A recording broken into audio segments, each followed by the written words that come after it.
The teams can wind up, please. Give the response sheet, please.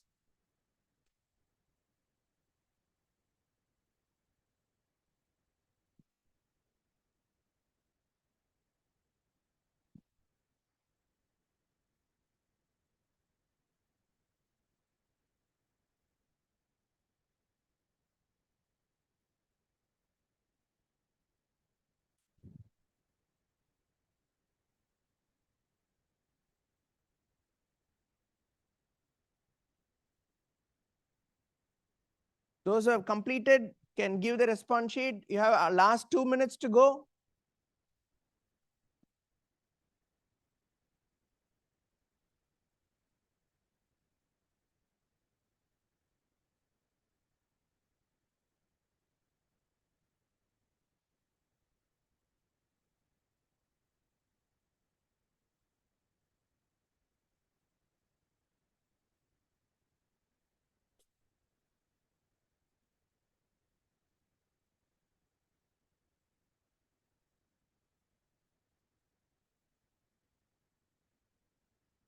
Teams may leave the hall through the exit to the left.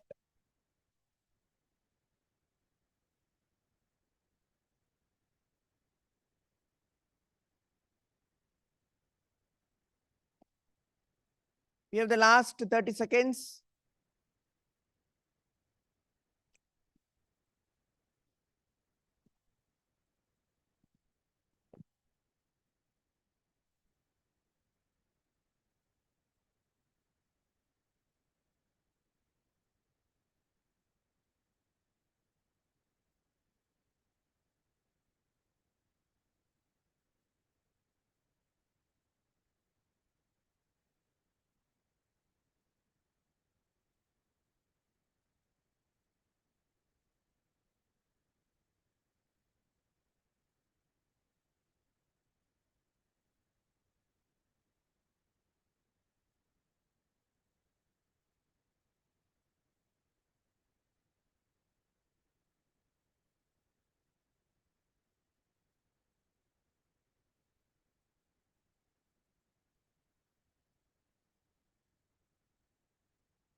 Leave the hall silently. Use the exit to the left of onto my side, left of the hall, to the left.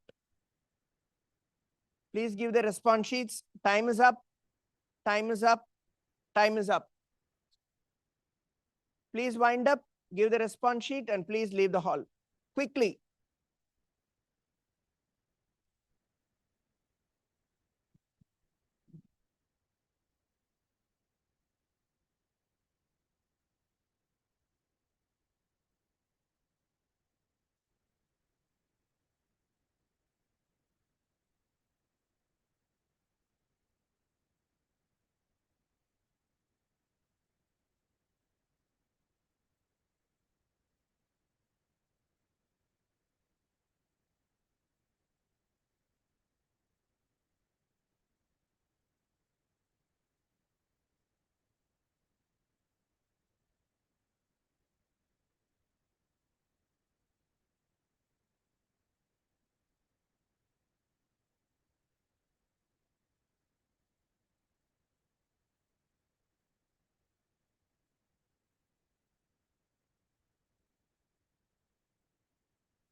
Teams, do not crowd here.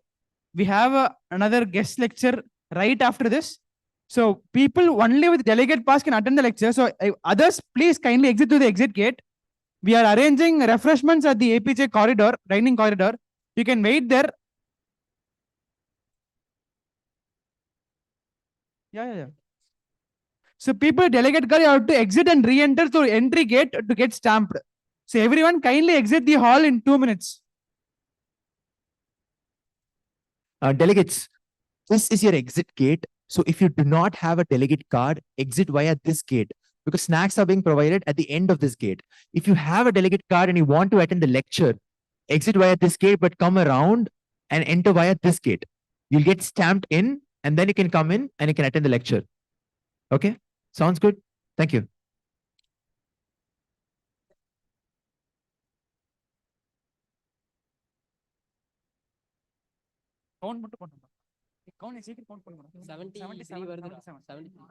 Delegates, please ensure that you leave none of your belongings over here. There are a new set of delegates coming in. If you leave anything over here, you won't get it back. Somebody else might have taken your seat and most likely it will get lost and we are not responsible. There is a blue bag. One of our organizers are lifting up a blue bag. Whose blue bag is that? Ladies and gentlemen, whose blue bag is that? Okay, you can collect the blue bag at the finance desk or the PR desk. There is an ID card.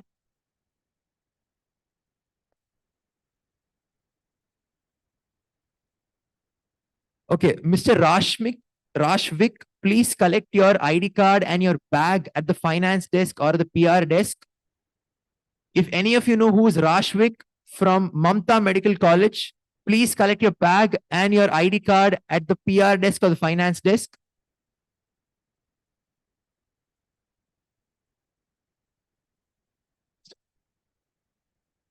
Ladies and gentlemen, please refrain from leaving your belongings on the seats over here. While exiting, always take your belongings because it will get lost if you leave it over here. Thank you.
No disclaimer, nothing. So this is a reason.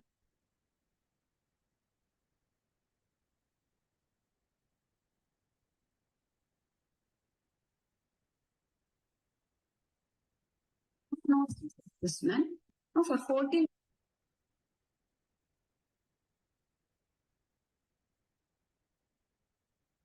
Yes, sir. ఒక కాల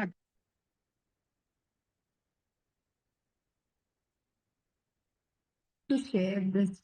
Whenever a child has that, the health minister.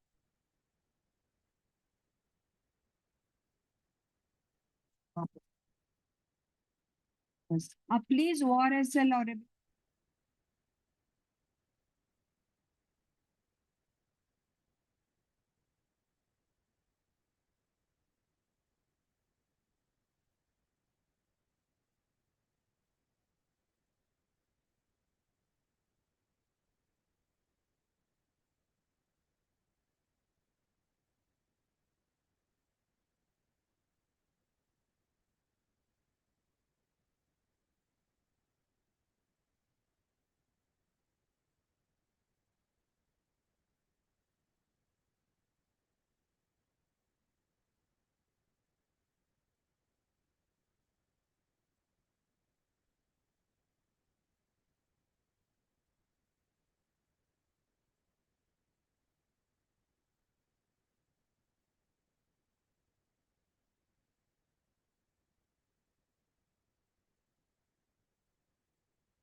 Excuse me, it's a small announcement to make. Anjana from CMCG, please collect your delegate card at the finance desk. You had dropped it down. Thank you.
Greetings, delegates.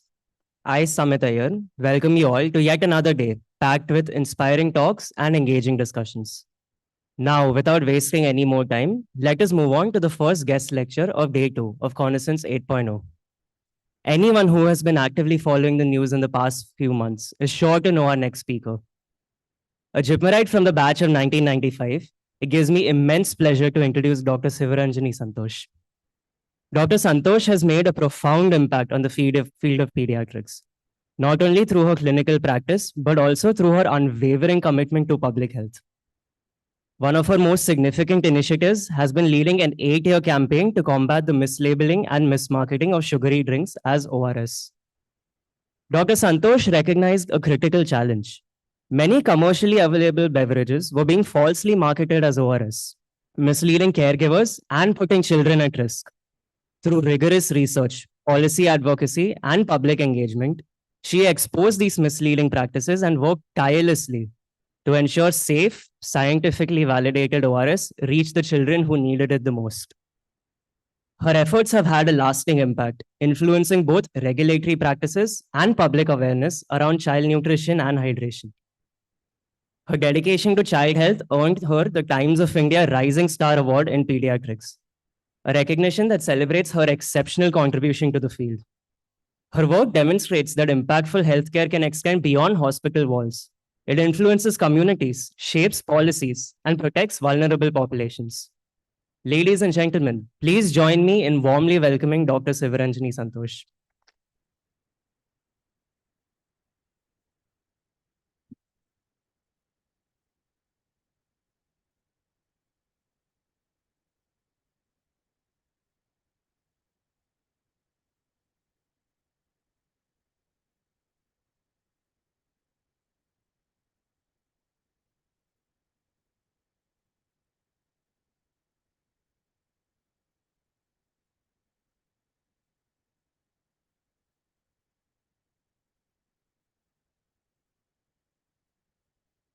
Good morning. Had breakfast? Then good morning can be a little louder. Yeah. Okay. Nice to see you all here. And for me, JIPMER is my second home. And I am what I am today as a doctor because of JIPMER and because of my teachers here. And so privileged that they have come here all the way to listen to me, Nalini ma'am, Mahadevan sir, Lata ma'am, and all JIPMERites. See, I'm telling you, academics, this is one of the best institutes in the country. And when it comes to teaching you basics, drilling into you ethics and empathy, this is the best institute in the country. I can vouch for that. And I'm so glad you all called me. Ketki, where are you? Yeah, I'm so glad you invited me for this. I'm so happy. I'm so thrilled today, actually. Yeah. And today, just now I came to know, like yesterday I visited the new pediatrics block, and Dr. Narayanan was telling me that nowadays we don't see Japanese encephalitis anymore. When I was working here as a resident, we used to dread the months of October and November. Children used to come with raised intracranial tension. There were no beds. Parents used to sit and do bag and mask. We used to do. And now because of vaccination, apparently many of the students don't even know what Japanese encephalitis is, it seems. It's like that. That's the power of vaccination. So you all are here and you know what's going on in the world, what message is being spread by anti-vaccinators. I hope you educate people around you about the importance and relevance of vaccinating their children against deadly diseases. I'm talking in JIPMER after 30 years. As a baby junior, I talked about diarrhea. I studied in a Telugu medium school, and not because my parents couldn't afford to get me an education in an English medium school. In fact, the fee of my school was much higher, but they wanted me to be in a school where basics are taught, where you are able to question, find solutions. That's the type of school I studied in. The name is Vikas Vidyavanam.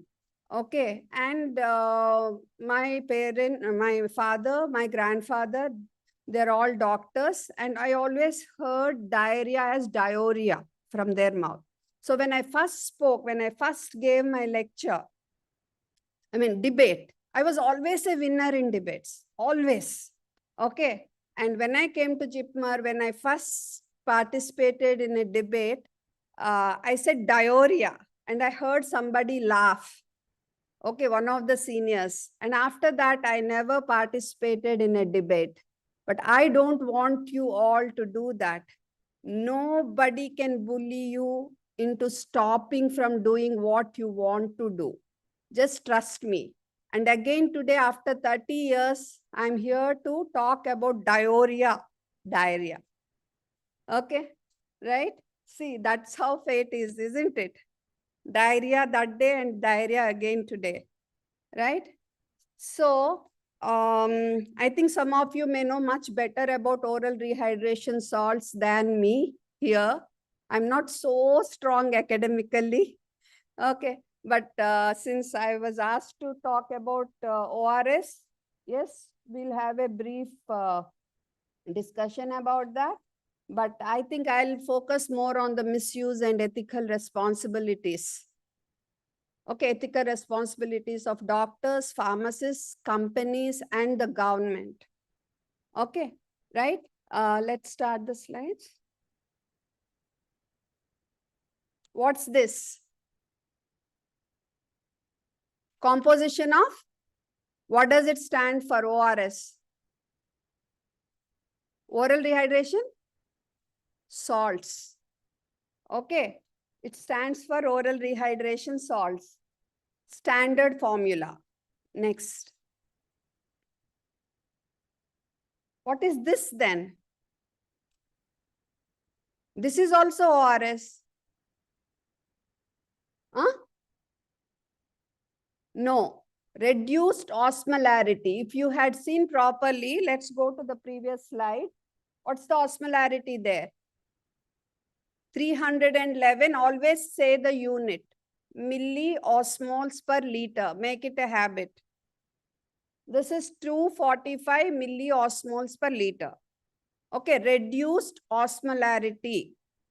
WHO recommended formula ORS.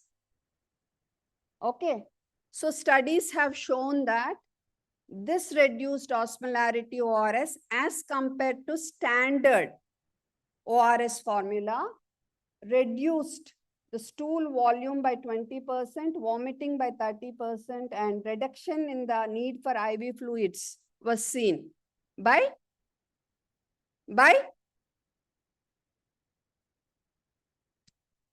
33%. Okay, so that's why now it's recommended for more than 20 years. This reduced osmolarity ORS is the one that is recommended for correcting medical dehydration. So what are the indications? I'm not going to talk here. You are going to tell me. What are the indications? Diarrhea or diarrhea, whatever, diarrhea. Okay. Diarrhea, yes, dehydration due to diarrhea, vomiting, burns, heat stroke, heat injury rather. Anything else? Even during fever. Okay, episodes of fever. Any contraindications?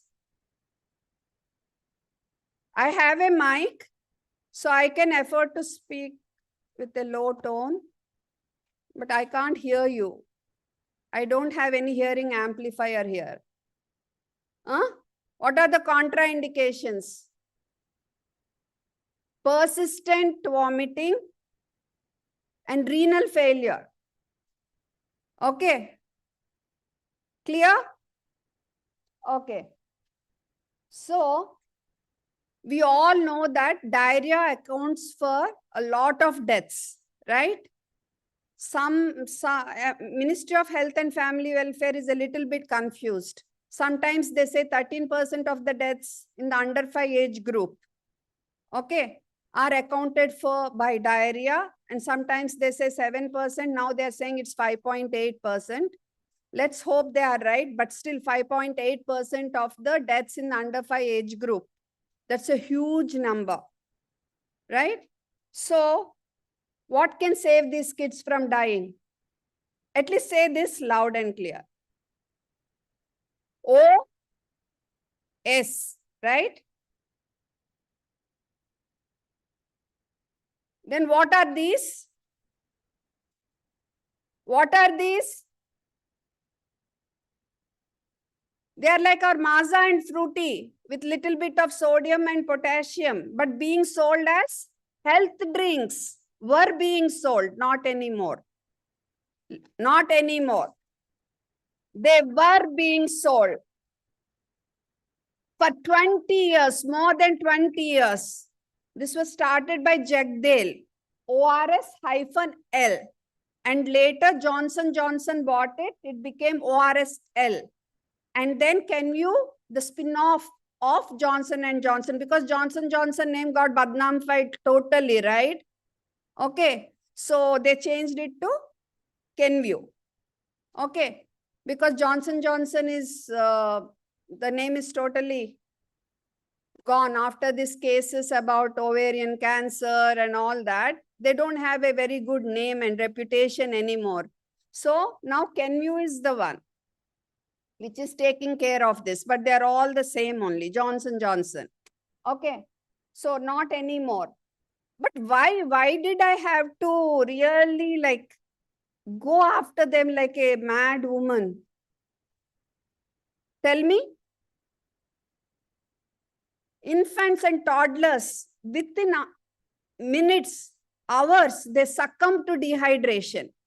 Just imagine this mother going and buying this drink, okay, thinking that her little one who is having diarrhea and dehydration will get better if she gives this costly, brightly packed drink. And imagine her plight when her child becomes more sick and she ends up hospitalizing her child, or her child dies. How would you feel? Put yourself in her shoes. How would you feel? You're gone to buy a medicine and you're given literally poison to your child. That, what are the consequences? What are the implications? You tell me. It's not about one baby. Per day, at least 100 children would have died, even with the most reasonable of estimates, because of these drinks. And they asked me on social media, they told me, they asked me to show proofs that children have died. How can I show? Because all those deaths will go as diarrheal deaths. They wouldn't go as deaths due to ORSL. How would I show? No way. Okay. So I got trolled. That's okay. I mean, I'm not somebody who cares also. Okay, because my agenda was very clear. I'm fighting for those who cannot fight for themselves. So I have to stay strong and courageous. There is no stepping back or looking back here. I had to fight to get this ORS removed from this drink. Okay. Sorry about that. And yeah, later other drinks, they also thought, okay, chalo bhai, we'll also enter the market. But this was the worst. No doubt about it. Actually, you look there. What is written there? Do not use during diarrhea. Because it is on this slide, you are able to read. Otherwise, you'll need a hand lens to read that at the back of the pack. That is only to legally protect themselves. Nothing more. Okay. So this is how the whole business model was based on making people believe that theirs was real ORS and a healthy drink. The other day, I met a dentist who told me that he thought this was ORS, this was okay, better than Maza or Fruity. So he allowed his child to drink 3 to 4 packs every day, it seems. Dentist. Fine, leave alone dentist. Pediatrician from Chandigarh, PGI Chandigarh, He spoke to me few days back and said, till I raised this topic, he wasn't aware. Just imagine, pediatricians weren't aware of this deception. Can you believe it? Then think about those people in the rural areas, those people who don't read news, who don't follow social media, who don't know to read labels, who don't understand the meaning of disclaimers. What about them? Oh, then coming to the disclaimers, you think this disclaimer was there from before?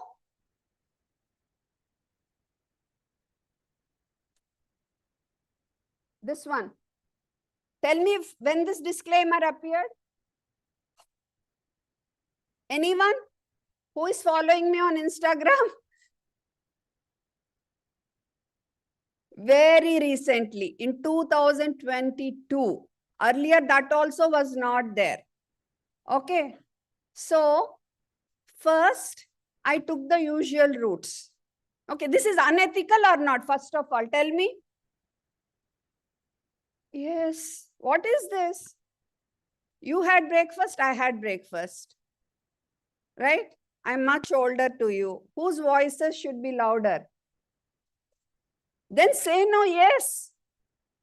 Unethical or not? Yes. Right. Okay. So, first I started talking to the parents. I started making videos and posting on YouTube. Then I started writing to CDSCO. One letter to the CDSCO should have done the job. But what did they say?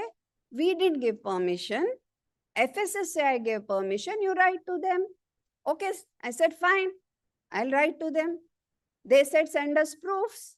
I sent the Tetra Paks. Then again, they asked me for something else. So I got bored. I got irritated. And I wrote directly to the health minister. Then health minister directed FSSAI to look into the matter. Then FSSAI issued an order on, oh, okay, we'll come back to this. Issued an order on 8th April 2022. Are you able to read from there? Difficult, I think.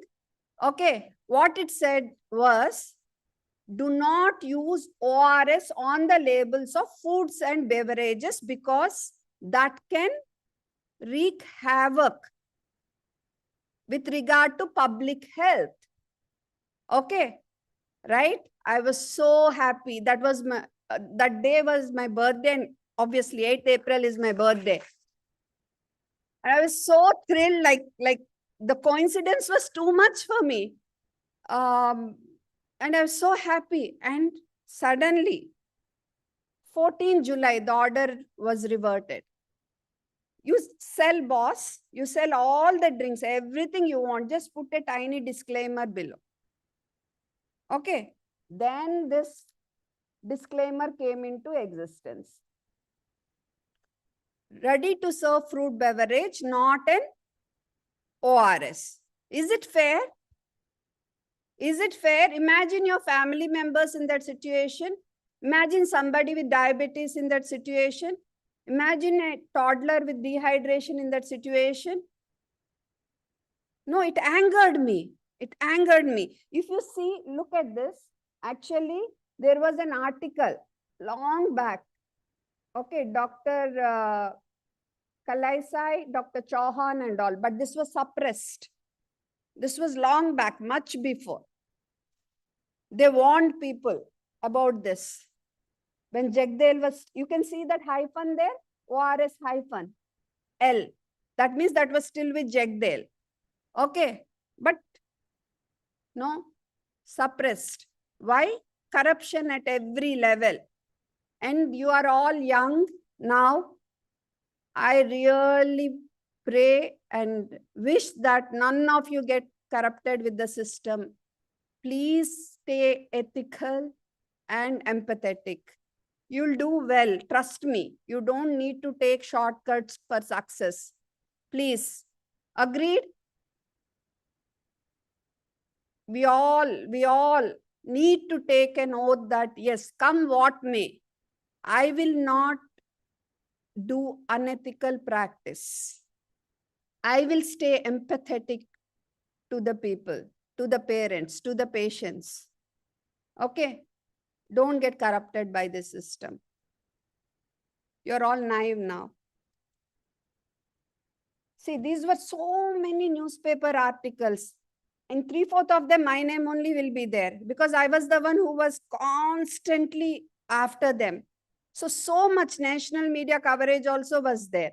But in spite of that, the order was reverted. Just imagine the money power of the big company, Johnson & Johnson. I'm a small ant fighting a big mountain. And I wasn't sure whether I will succeed or not, but I persisted. Somebody asked me, if somebody was to write a book in your name, what would you call it? Then I thought, what would you call it? I said, dogged persistence. Yes, like a dog persists, you know. I persisted with my efforts to get ORS removed from that. I hate that drink. I literally hate that drink because it would have taken away so many lives. It would have caused so anguish to so many parents.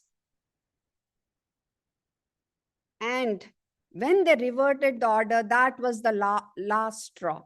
I had to file a public interest litigation in Telangana High Court. Enough is enough. I mean, what else? Everything, all doors were closed. I forgot to tell you. I was talking to IAP for 4 years, Indian Academy of Pediatrics. They were indifferent and some of them even ridiculed me for this. Okay, I begged them, please do not take funds from this company and don't put their stalls in the conferences. Every conference had an ORSL stall.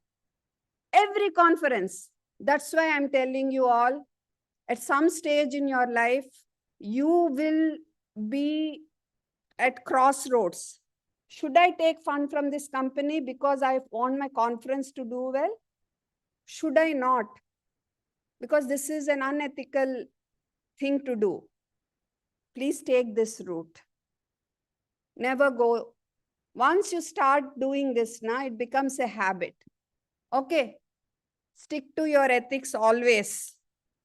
And I blasted them on social media. And so they even thought that the past president and the present president also, that I should be removed from IAP, as if I cared.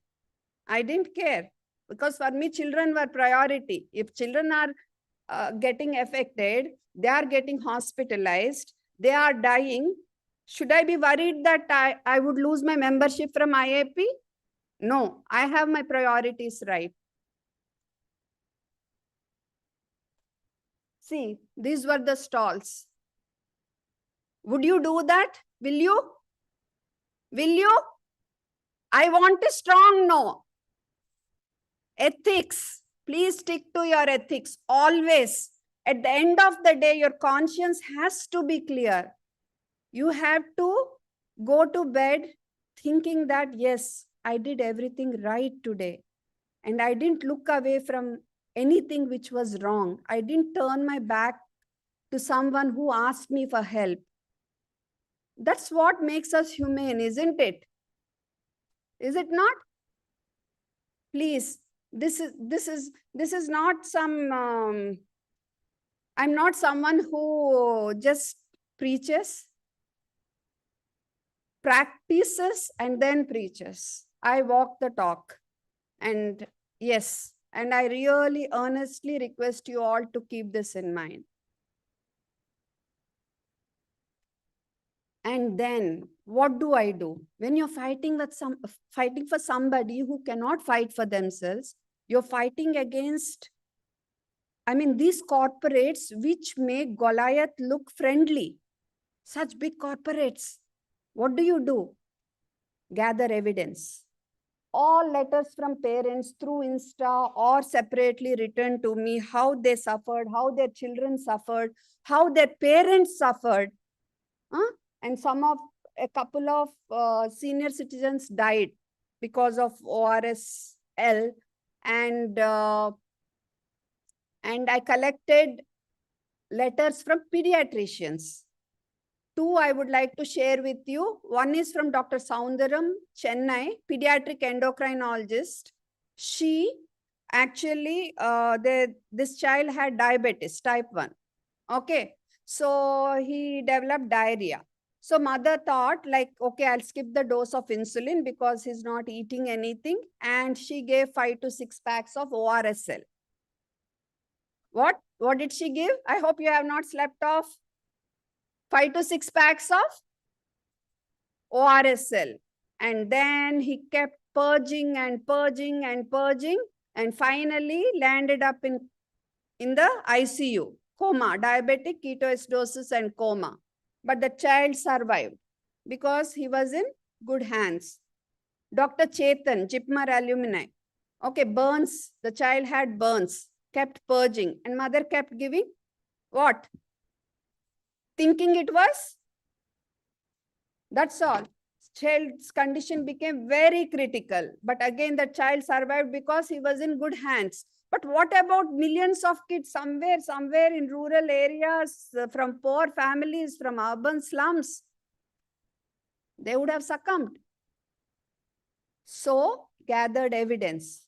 Then, I sent, can you play the first video? This free and also all. Not that.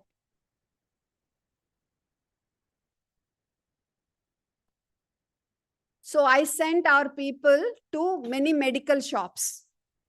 They would ask for ORS and they will get what? Tell me. Pakka.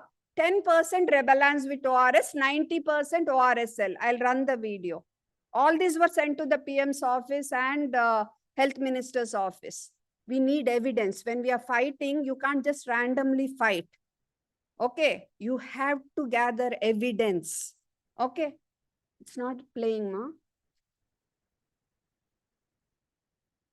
So all these letters from the parents, all these letters from the pediatricians and the videos.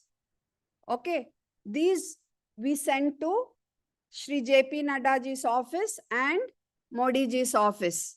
This fat files. Okay. And then I posted on social media and asked people to help me reach the message to them.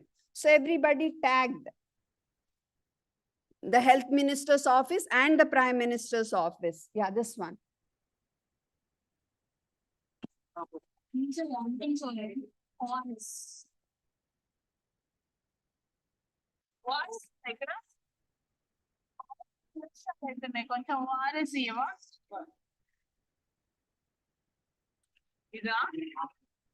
ఇదేనా ORS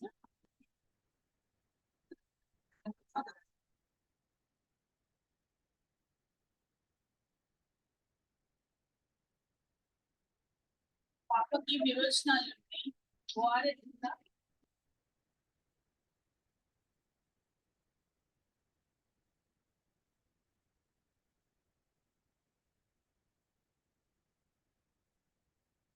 Okay.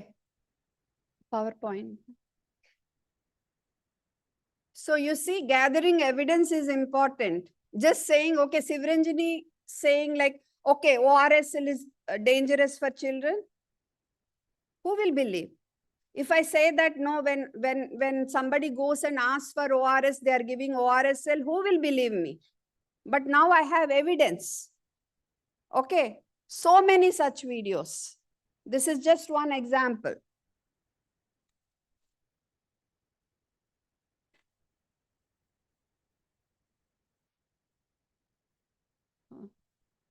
No, wait.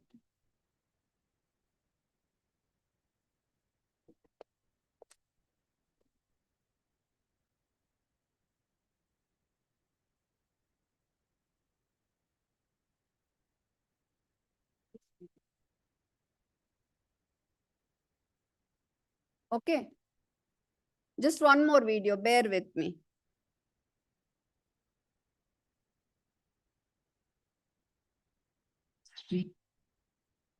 The pink.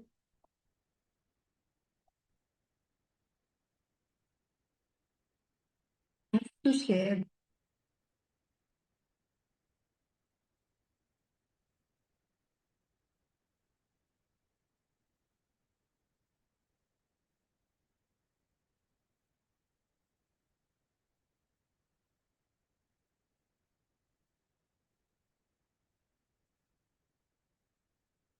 It's not playing, ma. I'll go ahead.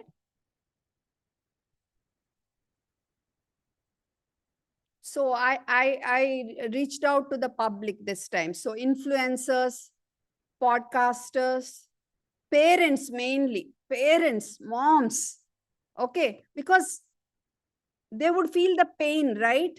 Maybe you won't understand, but when you do your residency or internship in pediatrics, you'll understand the pain of a mother, the pain of a pediatrician, what we feel. Okay, so yeah, you can run it. Just to share this screen and also all my pinned posts, especially the first one.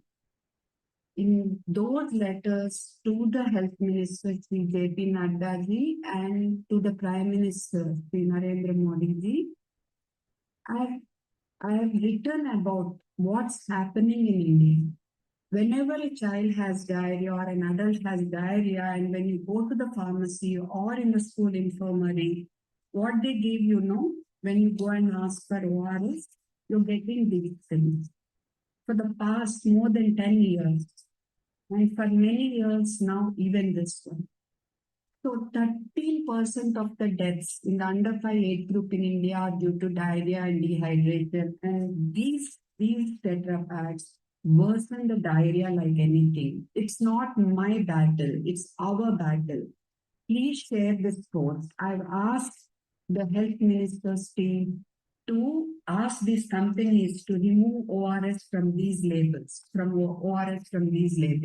And I also asked in that letter that the health ministry should ensure that doctors do not endorse milk mixes and gummies. These are detrimental to the health of the children, and the health ministry has to take action on these doctors.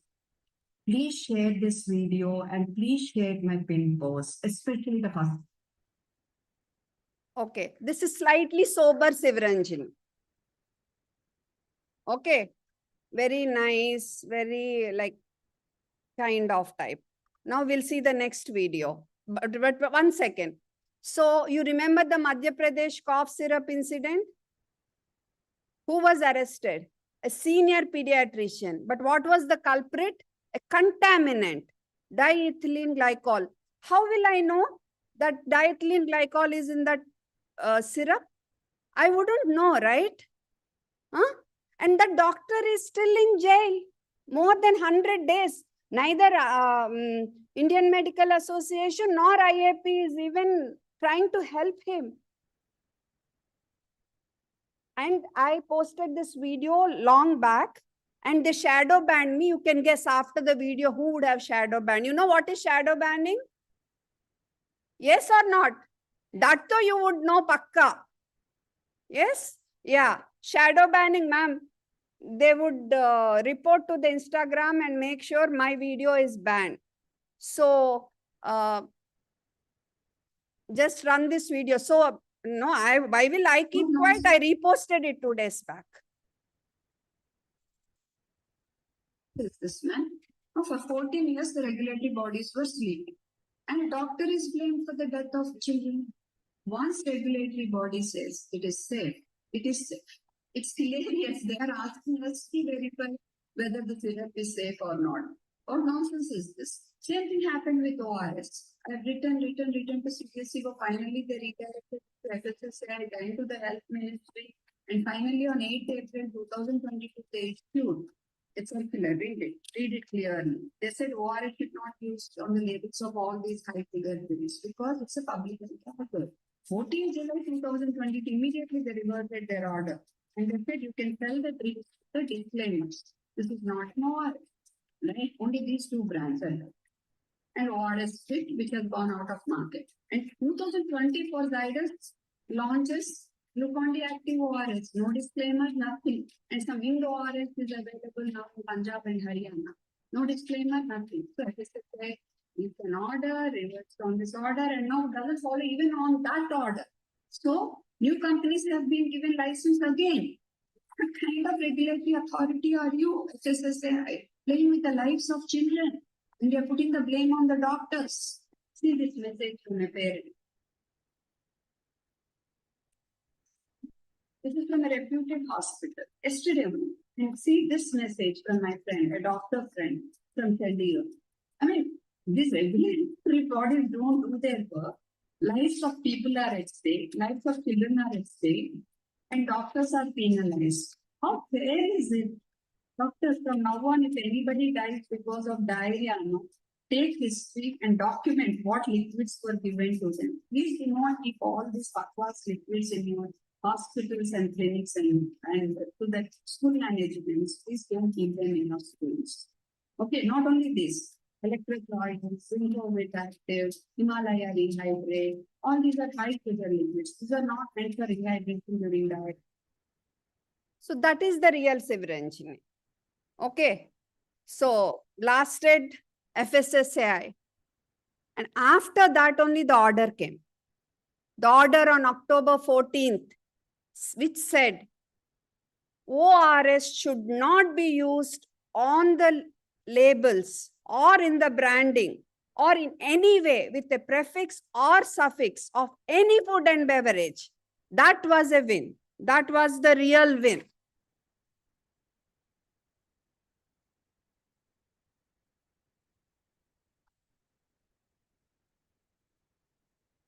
But what happened in 2 to 3 days? As I said, David versus Goliath. Okay. Ant versus a mountain. 2 days, they got a stay order. And, oh, sorry, I didn't share that video. This was the next level. I just blasted FSSAI. I mean, what the hell? How can you stay this just because you have 180 crore stock? Huh? You get a stay order, you want to still sell that 180 crore stock? You get a consent order? And then whole India woke up to that. You would have seen so many memes, right? 180 crore stock, 180 crore stock, bolke. Have you seen? Yes, that's when it became a tsunami. The message spread across India. So many parents got educated. So much so that the judge, Justice Sachin Datta, had to give a statement in the newspapers that he didn't give the stay order. It was a consent order. FSSAI has agreed, consented to the stay, agreed to listen to Kenview. Kenview's Indian subsidiary is called as JNTL. That's why the order was given. And he scolded them, saying, if I knew you would take so long, I wouldn't have even given that stay order. That was the power of India. That was the power of people.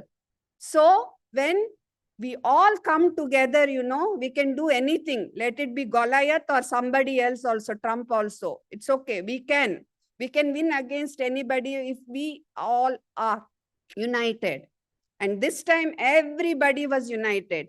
Parents, podcasters, advocates, all advocates did pro bono, the case for me in the Telangana High Court. The case was still going on at that point. Okay, none of them took a single penny because it was a social cause. Okay, and everybody, influencers, everybody came together. And next, sorry. Yeah, so again, Delhi High Court said, no, you can't sell. Will these people keep quiet? Again, they appealed. And the bench also refused, finally. Finally, ORS went off from the packs of ORS-L and rebalance with ORS and ORS Fit. Can I have my handbag? It's there somewhere. I kept in that one. This one. Now look at this. Now these people, to sell their remaining 180 crore stock legally, see what they did. So there are so many people in India who still don't know about this ORSL fiasco and still continue to believe that ORSL is the real ORS. So for them, this is nothing but ORS only. They changed the O to E and S to Z, and they put a sticker on the remaining 180 crore stock.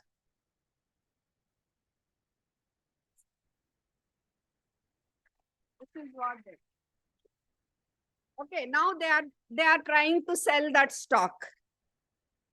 And then they also brought another ERZL. Okay.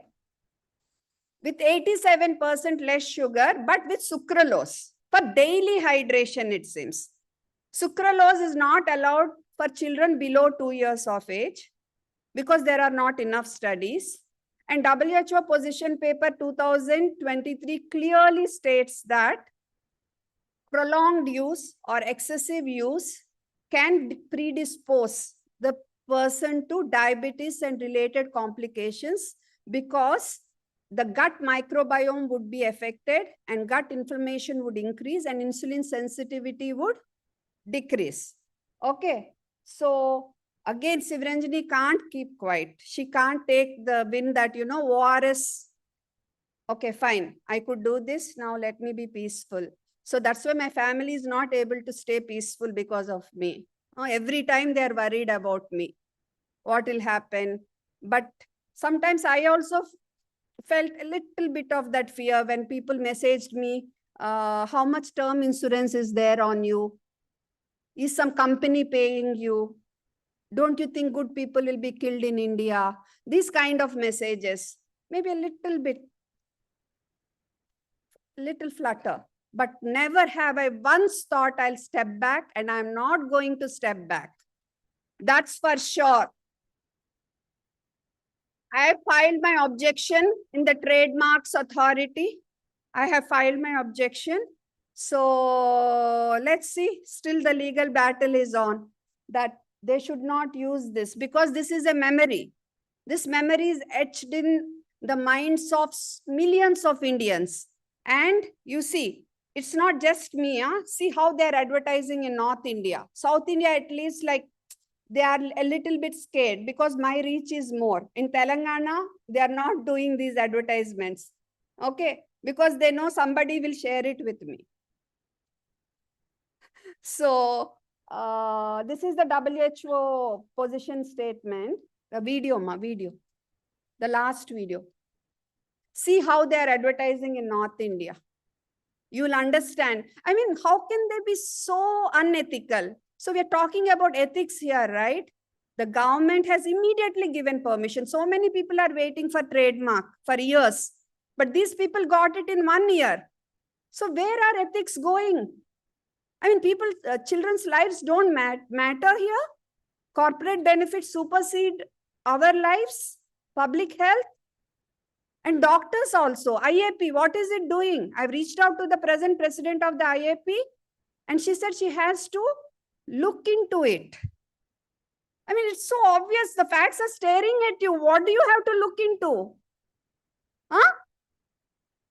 So, ethics and pharmacy people. But I'm proud to say in Telangana, recently some people shared videos from Karimnagar. These people went and asked for ORS. They asked packet powder or Tetra Pak. They said diarrhea is there, whatever is best you give. They gave ORS sachets. 3 videos, all 3 shops. I felt so nice, like so proud. I mean, so good that I could bring a change. The same pharmacists who would have given the ORSL Tetra Packs earlier. That's that's when you feel nice. You can go to bed with a peaceful state of mind. Isn't it? Run that video, ma. Not only that people will have memory of ORSL, they're making sure the memory continues. Run that video. Right.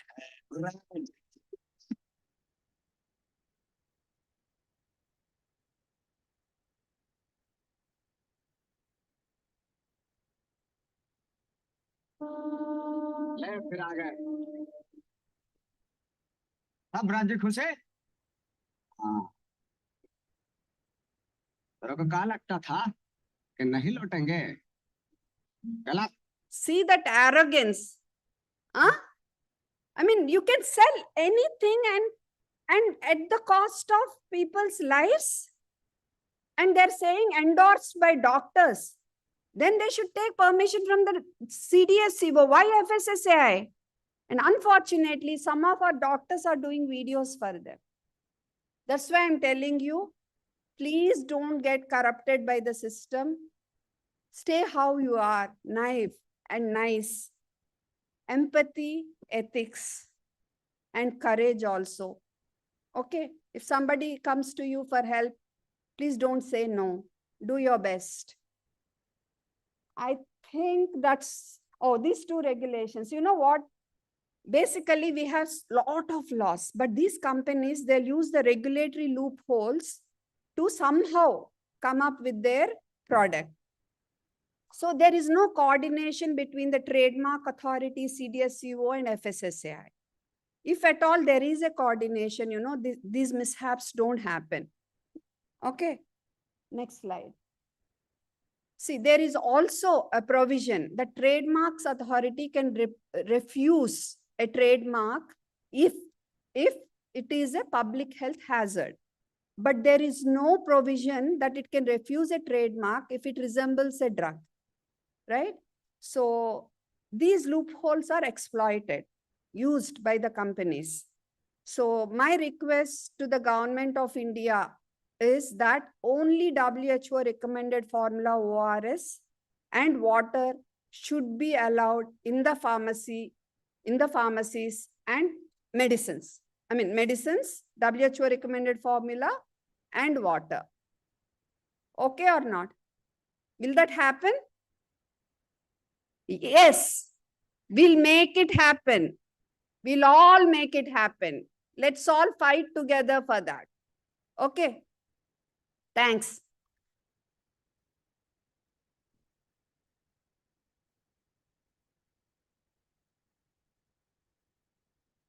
Any questions for me?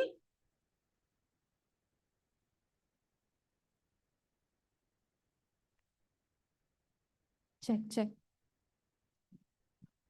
Ma'am,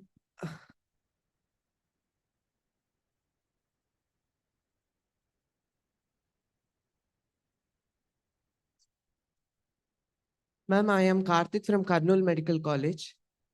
With your permission, I wrote a book for you, ma'am. Can I give it to you, ma'am, please? Thank you so much.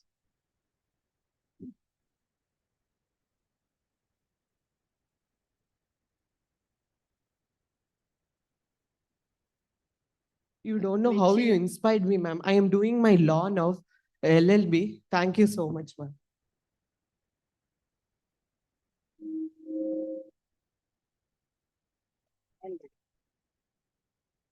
Me Ekalavya Sishyudu, itlu me Karthik.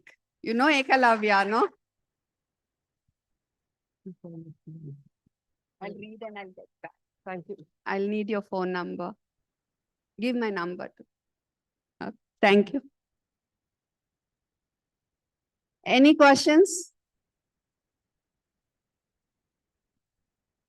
Yes, please.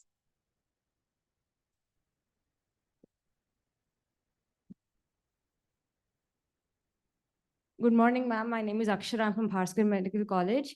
Ma'am, what are any other drugs or substances like this that you want to tackle further in future? So right now I've reached out, I've talked about cetirizine, 1 ml containing 10 mg cetirizine drops being sold, 1 ml, 10 mg. And these are Schedule H drugs. Schedule H drugs means they cannot be sold without prescription, but these are given over the counter. So the maximum dose of cetirizine, minimum age is 6 months. Maximum dose up to 2 years is 2.5 mg. But when a mother goes and buys this and gives 1 ml, say 2 times, 3 times a day, she would be giving 20 to 30 mg per day. So I took it up. And again, I was told, as usual, as expected, but the Reddy Labs promised me they'll change the dropper to 0.25 ml. See, first, you can bring a change. So they met me and they also said, anything, reach out to us directly, please. So very sweet. very nice of them to, not everybody. See, this company is not. They tried to reach out to me through other doctors. They reached out through a senior pediatrician, a senior endocrinologist. They wanted to talk to me. I said, I'm not talking to you. My lawyer said, I can't talk to you. You first don't do this nonsense rebranding, naam ke vaste rebranding. You be ethical, then we'll talk. So with Kenview, I never talked. But Reddy Labs, yes, they have agreed to change it to 0.25 ml dropper so that the mistakes are minimized. Next is government's job to ensure that these are not sold over the counter. I mean, they have to do it, right? And the pharmacists also have a role to play here. They also should not give it over the counter. And we doctors also have to write prescriptions legibly. So many prescriptions I really don't understand. It will be like, I really don't understand. So we have to write our prescriptions legibly, composition, explain to the parent, because in India we have drops and syrup for everything. Okay. So the other thing I'm fighting for is this Maxtra drops in a drop syrup. Okay. So we would prescribe syrup, they will go and buy drops and 10 times overdose the children. Drowsiness, respiratory depression, coma, hypertension, whatnot. Okay, and what did the government do? Disclaimer on the label of the drops that they should not be given to below 4 years. What nonsense is this? If it should not be given, it should not be available only. Is it not? Again, persist. Let's see what happens. Yeah? Okay, thanks.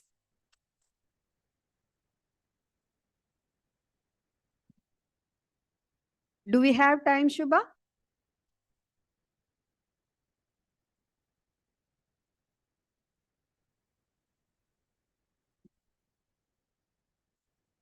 Good morning, ma'am. I'm Taru Manognapriya from KIMS, Hyderabad. And right now, rather than, actually it's an awe-inspiring session we had right now. So I just, rather than a question, it's a plea. Because you might have known, ma'am, many food products under the name of like the title being approved by a doctor have been sold nowadays. I really request you onto them. Because I'm one of the doctors loved by doctors, hated by doctors for that very reason. Okay. So there were many pediatricians who were endorsing this Gridzo and Little Joy's milk mixes. Yes. One of them is has some 11 to 12 million followers on Insta, and some have 2 to 3 million. I called them out. And finally, one day I was in the airport. They called me and said, ma'am, we are not going to do it anymore. I just have 8 lakh followers. They all have millions of followers. They are not endorsing milk mixes or gummies anymore. I'm on it. Yes, ma'am. Thank you. Okay. So persist. Do what you think is right. And truth will finally win. The road may be a little, you may have ups and downs.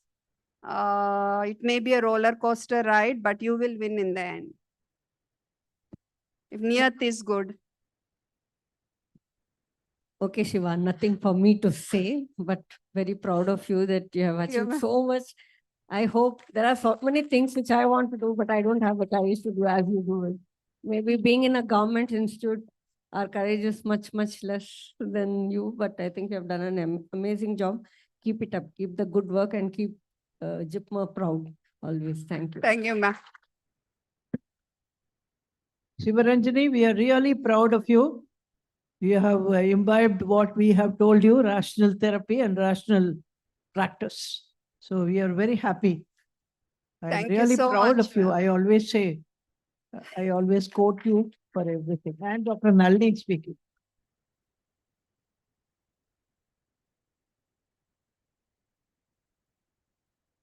Wonderful. I think you made it, Shiva, and I'm Mahadevan, batch of 1969 of JIPMER. continued the journey and pediatrics teachers, myself, Dr. Nalini. So the Women's Day, we posted a thing saying that women carry laptops, women carry groceries, women carry children, but women also carry responsibility, conviction, and self-esteem. Out of all that, the one which they always carry, the people who do is those who persist and who never give up. And Sivarajani is an example.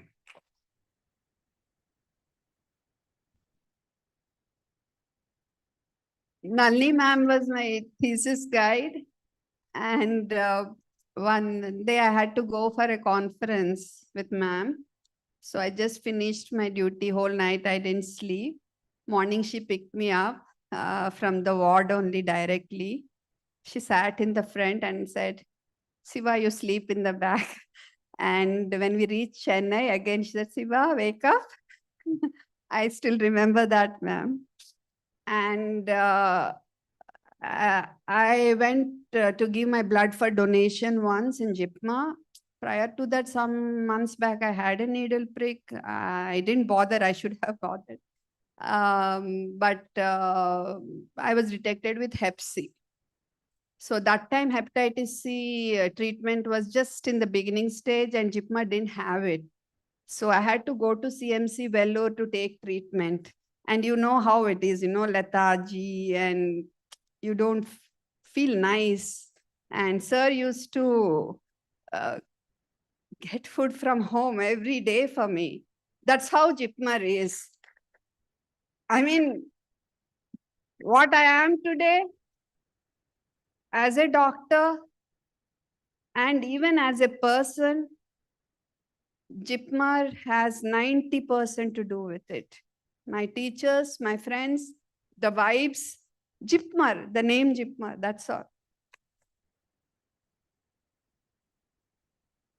And today I also came to know from sir that I was telling you about Japanese encephalitis, isn't it? It's one of our JIPMERites, Dr. Adisivam. Apparently, he had written to Shri late APJ Kalam sir and about Japanese encephalitis. And then only things started happening. And then the vaccination program started.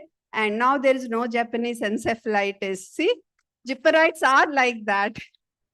And I want you all to be like that. Done?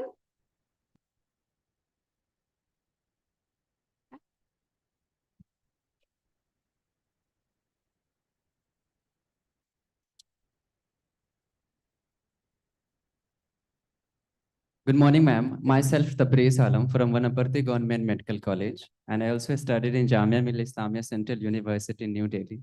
I heard about you, ma'am. First of all, congratulations. Thank and in Urdu poetry, I would just say one line for you. कि मैं अकेला ही चला था जानिबे मंजिल मगर मैं अकेला ही चला था जानिबे मंजिल मगर राह रवाते गए और कारवां बनता गया. So congratulations for your success, ma'am. I would not like to ask any question, ma'am. Just I learned many things from you and from like how to fight with the corrupted systems and how to stick to the ethical values we have inculcated, ma'am. Thank you so much. Please send that on my WhatsApp, Ketki. Thanks. Thank you. Thank you.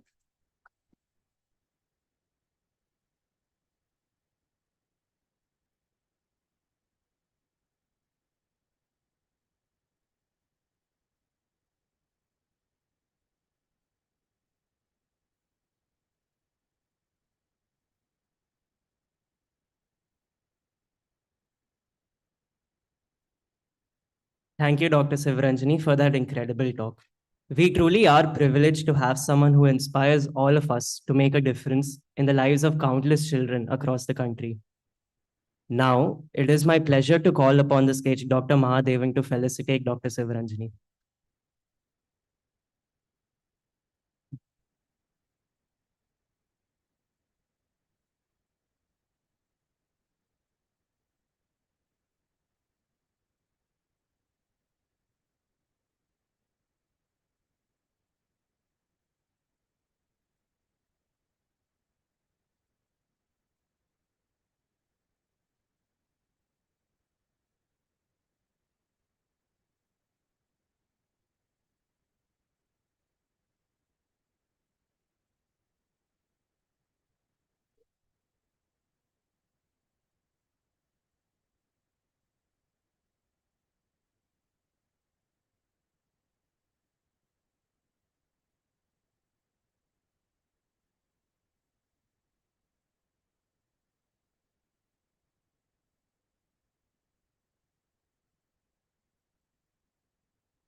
Delegates, I request all of you to scan the QR code on the screen.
Delegates, also kindly note that refreshments have been arranged. Please make your way from the right-hand side of the stage. Both the exits on the right-hand side of the stage have been opened. Thank you.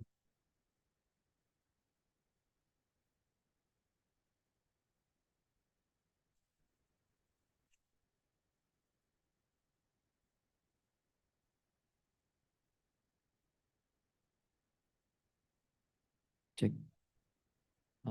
Delegates, if you want to come back to lecture 2, please have your refreshments, circle back to this gate. You'll be stamped in again, and you can get back into the auditorium. I hope I'm clear. Thank you.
Hello.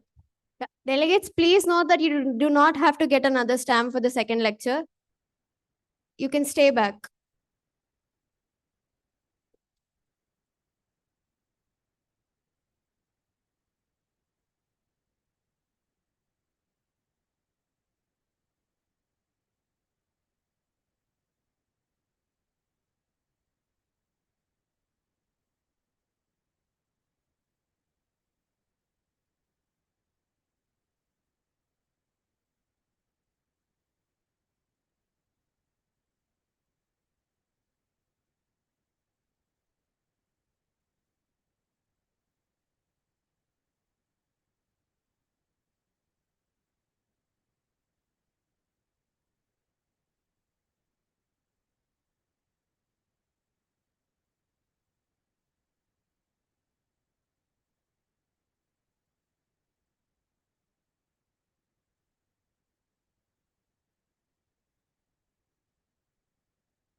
Delegates are requested to settle down quickly.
pointer.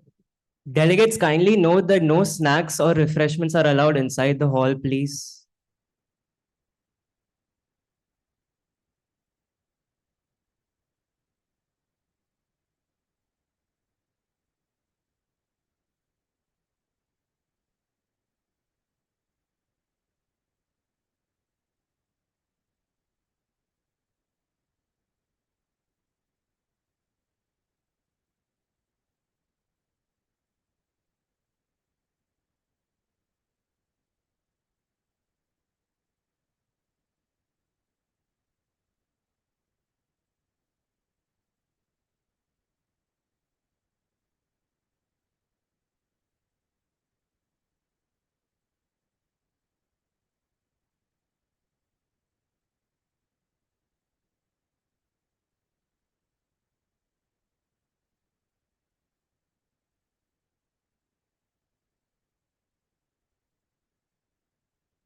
Moving on to our next session, it is my great pleasure to introduce Dr. Himmanu Sa, a distinguished scientist and educator in the field of biotechnology and integrated systems biology.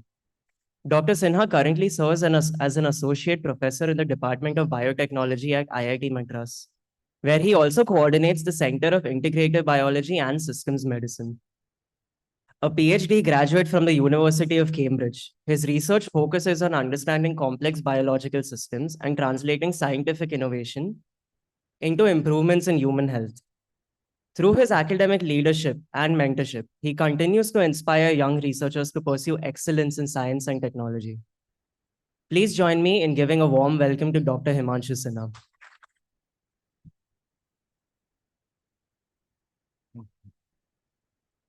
Okay. Thank you, everybody. I'm audible? Okay, great.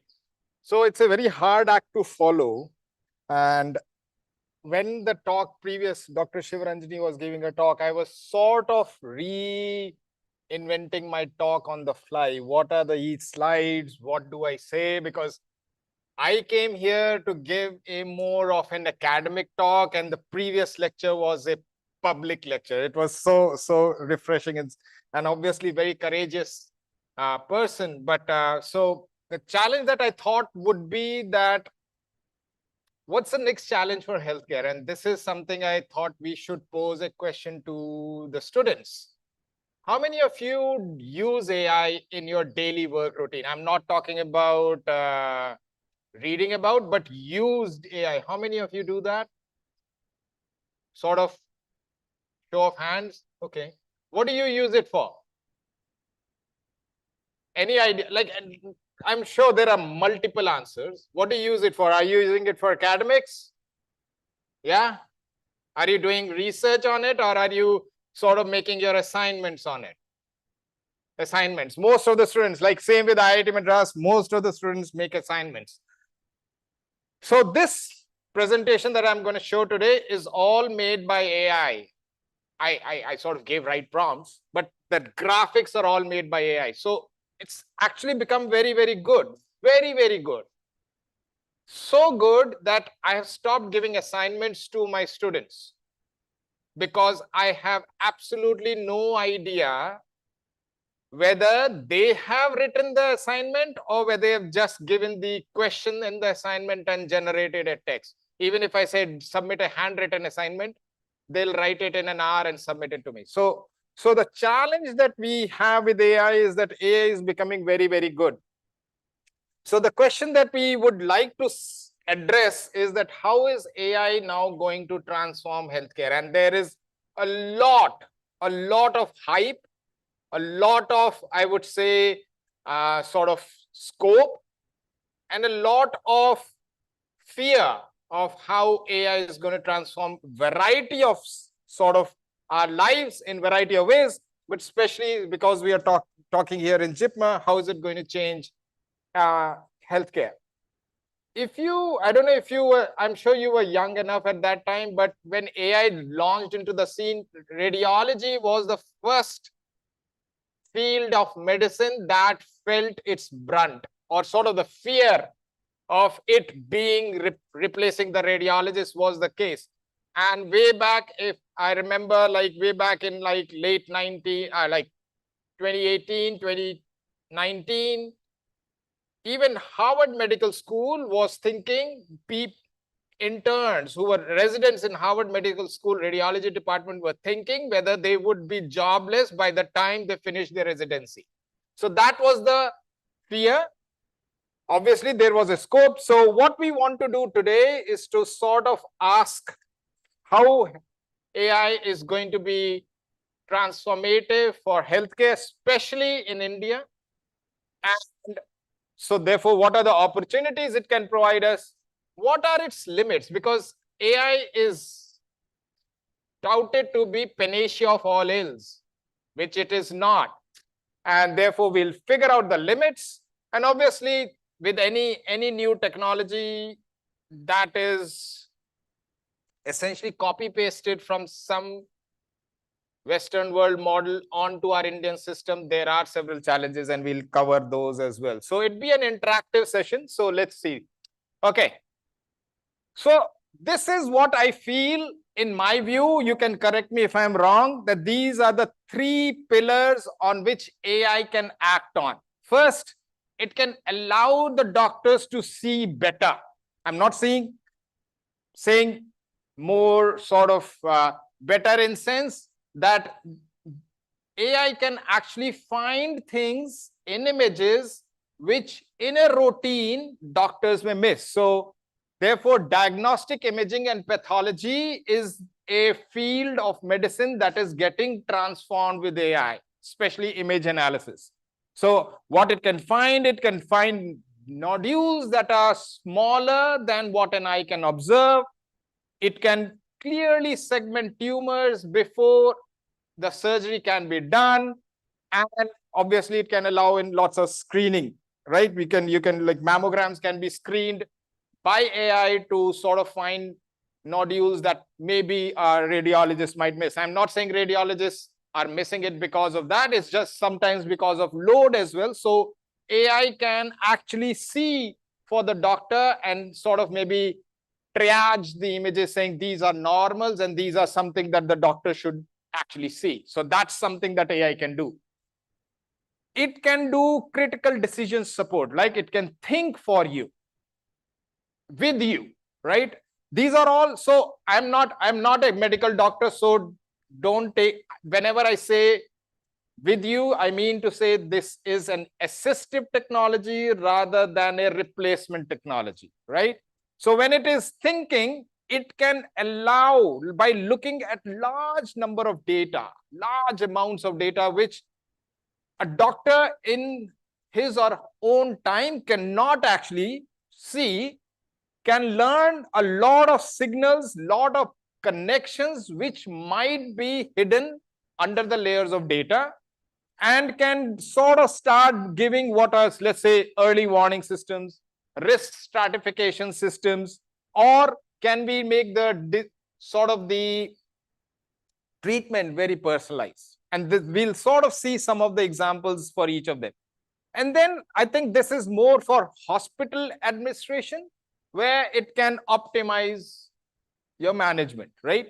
Workflow optimization. Can it sort of take the doctor's notes and convert it into a SOAP format for it to be uploaded to a EHR system where it can be seen by everybody, right? So all those kind of things. How do you, like, for example, if things like COVID again happens, can we now do prioritization based on the symptoms that using AI based on the symptoms that people are coming in? And I think I'll come back to that. So, and say, as I said, automated note generation. Can it just generate all the doctor notes, which are medical notes that you prepare for a patient automatically based on the conversations that you're having. And obviously the hospital management for bed end. So these are the 3 major things. So in your view, like I'm asking the doctors here, who are the senior doctors, in your view, which of these are the most potential areas where you think AI will impact you the most? Last one. Workflow, not seeing more. So if you ask each and every field of medicine, you will find that there are some who would prefer a better ability to diagnose earlier. This is something that more and more doctors are getting comfortable with. I will come to the challenges in each one of them, but this is more and more comfortable with. And this is something that is pretty obvious. And I think most of the hospitals, at least the private hospitals, are moving towards that. I'm sure government hospitals will ultimately move. And we have this Ayushman Bharat digital mission, right? Which is sort of pushing all the hospitals towards that. Okay. Okay, so imaging. This is a field which has been, as I said, the first field in which AI made its impact. And now we have FDA cleared diagnostic tools, AI diagnostic tools, which can actually find lesions, tumors, and nodules well before they actually become very visible, and also help in triaging patients. So it can take a CT scan. This is a CT scan. It can take a CT scan, analyze the CT scan slices, give a prioritization report to a radiologist. So it's again not replacing a radiologist. It's giving a prioritization report to a radiologist, which can accelerate, because now radiologists can spend a lot more quality time on the patients that need the care rather than screening normals. Not that screening normals is not a good thing. We should do preventative medicine, but this is something that the doctors should not be spending too much time on. And so as I said, it doesn't replace the physician. It optimizes the attention time that is required for actual disease management and treatment. Okay, so it's essentially a second reader. It is assisting a doctor make decisions faster and more accurately. Okay. Now, this is another window which we think and which we know AI is going to help in, where in a normal clinical setting, you would see a standard clinical threshold being crossed at Rx for a patient, and intervention is done based on that. The question is, can AI learn and develop an algorithm which would give a clinician an early warning system of an impending threshold that a clinician can take a decision on? And this is something that has been asked of us very much for, let's say, ICU patients, where patients come to ICU, they are connected to so many machines. Can we read all those machines in real time and give a decision that these are the most critical patients, and these are patients that are not that critical, right? I'm not saying they're not critical at all. They're not that critical. So sort of triaging them. So there is one FDA-approved model, which is called a composer. It led to a 2% reduction in mortality. Now that seems small, but this is something that in a single hospital was able to do. And more importantly, it helped in protocol adherence, which is very important, especially in critical cases. And then led to a 72-hour window for a doctor to make all the interventions that prevented that mortality to happen. Now, this is something which comes under the category of risk assessment, right? Can we take data and get information early enough for us to make a risk categorization, whether it's a high-risk patient or a low-risk patient? Now, ICU is a very, very crucial, critical example. I'll give you another risk prediction. Like one of the work that we do at IIT Madras is to ask a question: can we predict preterm birth risk in a woman early enough, let's say in early second trimester, so that she could be advised not to? Our job is not to say that we will prevent preterm birth. That is not something that we say. Can we find a woman that is a high risk? Now, how do we do that? For me, I'm not sitting at the hospital. I'm sitting in a lab that is full of computers. And in my office, which is very far away from the closest, no, not very far away. Chennai is, nobody in Chennai is far away from hospital, but far away from the hospital. The question that we are asking is, using the data from pregnant women, can you develop a risk algorithm that allows us to classify women as high risk and low risk? High risk women can be advised to follow up more closely with the doctor. The low risk woman can continue her pregnancy normally. Now, to make this decision, right, to make a decision of how we are going to classify a woman as high risk is a very difficult decision to make. Because if you understand, so I'm assuming most of you would have done statistics, right? Have you done statistics, right? You know probabilities, right?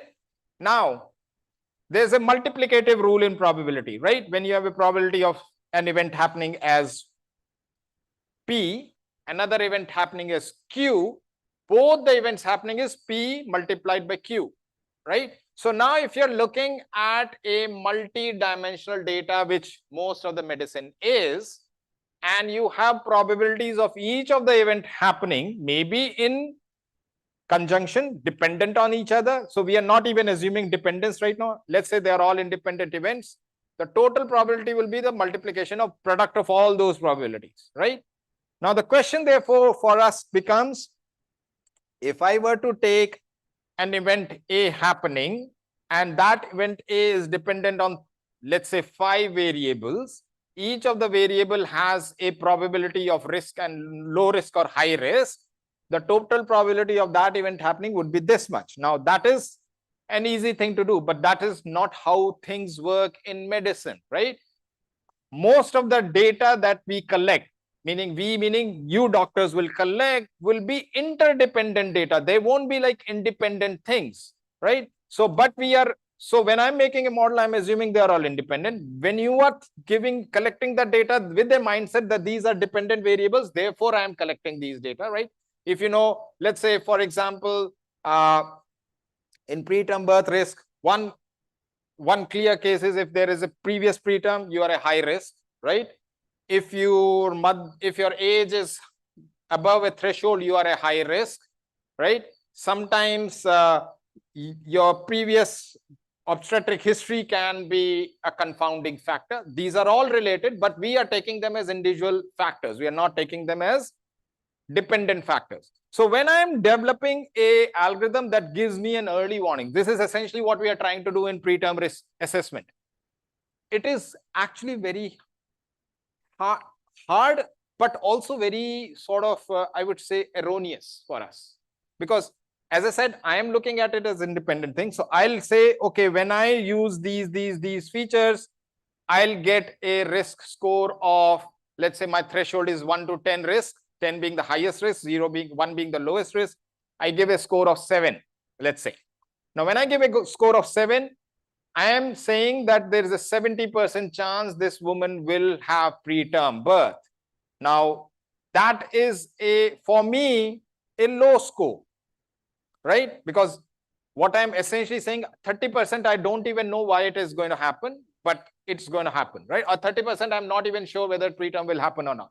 So what we do in AI, we try to move it as close to, let's say, 95%. So sometimes you will see AI algorithms being promoted as it is a 95% accurate algorithm. Now, what does 95% accuracy mean? 95% accuracy means 95% of the time it will predict the right thing, 5% of the time it will not. Now, what it means, why doesn't it work for the 5% is a question nobody asks, right? For a doctor, when you make a clinical decision, you're making it based on your experience and your knowledge. And you are pretty confident in making that decision. You don't say in your head, oh, I'm 95% confident this is, you take a step and you move ahead with it. AI algorithm is going to give you a probability of something. So we'll look at some of the examples why sometimes this is a very, while it's a very interesting problem to solve, why it is becoming very becomes very difficult. And one of the causes is this. In people who are in the AI labs use all of the data. So for example, if you are like, again, going to the pregnancy cohort that we worked with, we were capturing about 1,300 parameters for every pregnant woman, and we had data for 8,000 pregnant women. That's a huge amount of data. As a data scientist, I would want my data to be complete. Complete in sense, all of the 1,300 values should be there for all of the women that I'm going to use it, like sort of train my algorithm on. So what I do, I'll remove all the patients that have missing values, right? They don't have missing value. Values were not captured, values were there, but they were out of bound or whatever. And I have a reduced data set. Now that becomes a very ideal data set because this is not a data set that you would ever encounter in real world scenario. So training environment, which is, let's say, an academic center, mine, makes an algorithm which gives me a 95% accuracy because I now have all the data I want for all the parameters that I'm training the model on, and I am able to make a prediction. What happens is that the moment we sort of bring it to the real world, meaning deploy it in a small pilot stage, the algorithms crash. Why they crash is because the models that required this high quality labeled data sets were trained on a very, very narrow set of data points, and therefore most of the time they would suffer what is called a what is in data science term is called out of distribution data, right? So out of distribution data is, let's say I train my data set at JIPMER hospital. I get all the data from JIPMER and I take this algorithm, which works very well for you because you have your set protocols, you have your set demographic people who are coming to JIPMER, and I take it to Delhi, AIIMS, Delhi. It would fail because what AIIMS Delhi does, the protocols, while they are sort of standard, they have their own unique standard protocols. The demographic is very different, and the people who are visiting AIIMS Delhi are going to be very different than the people who are visiting JIPMER. And this exactly happened to us. So we trained our model on a hospital from Gurgaon, and when we tested it at CMC Vellore, it failed miserably. Miserably, like we were like, after 2.5 years of working on developing that algorithm, the algorithm failed completely. Meaning it was not doing. So we were trying to sort of determine gestational age, and it was giving values that were beyond 40 weeks of a fetus, which is impossible, right? In a third trimester, it's like 44 weeks, or third trimester values are way falling below the threshold of the below the thresholds of the third trimester. So that was a reality check. So that reality check is something that happens very, very often in AI algorithms because they are very, very narrowly trained. And the reason they are narrowly trained is this is what we train our models on, and this is where we want to deploy it. And when you try to do this, mainly this is the main culprit: messy, incomplete data.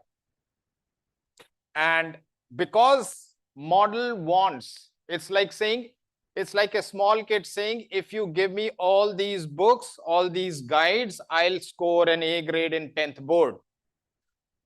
Or if you give me all these things, I'll score good marks.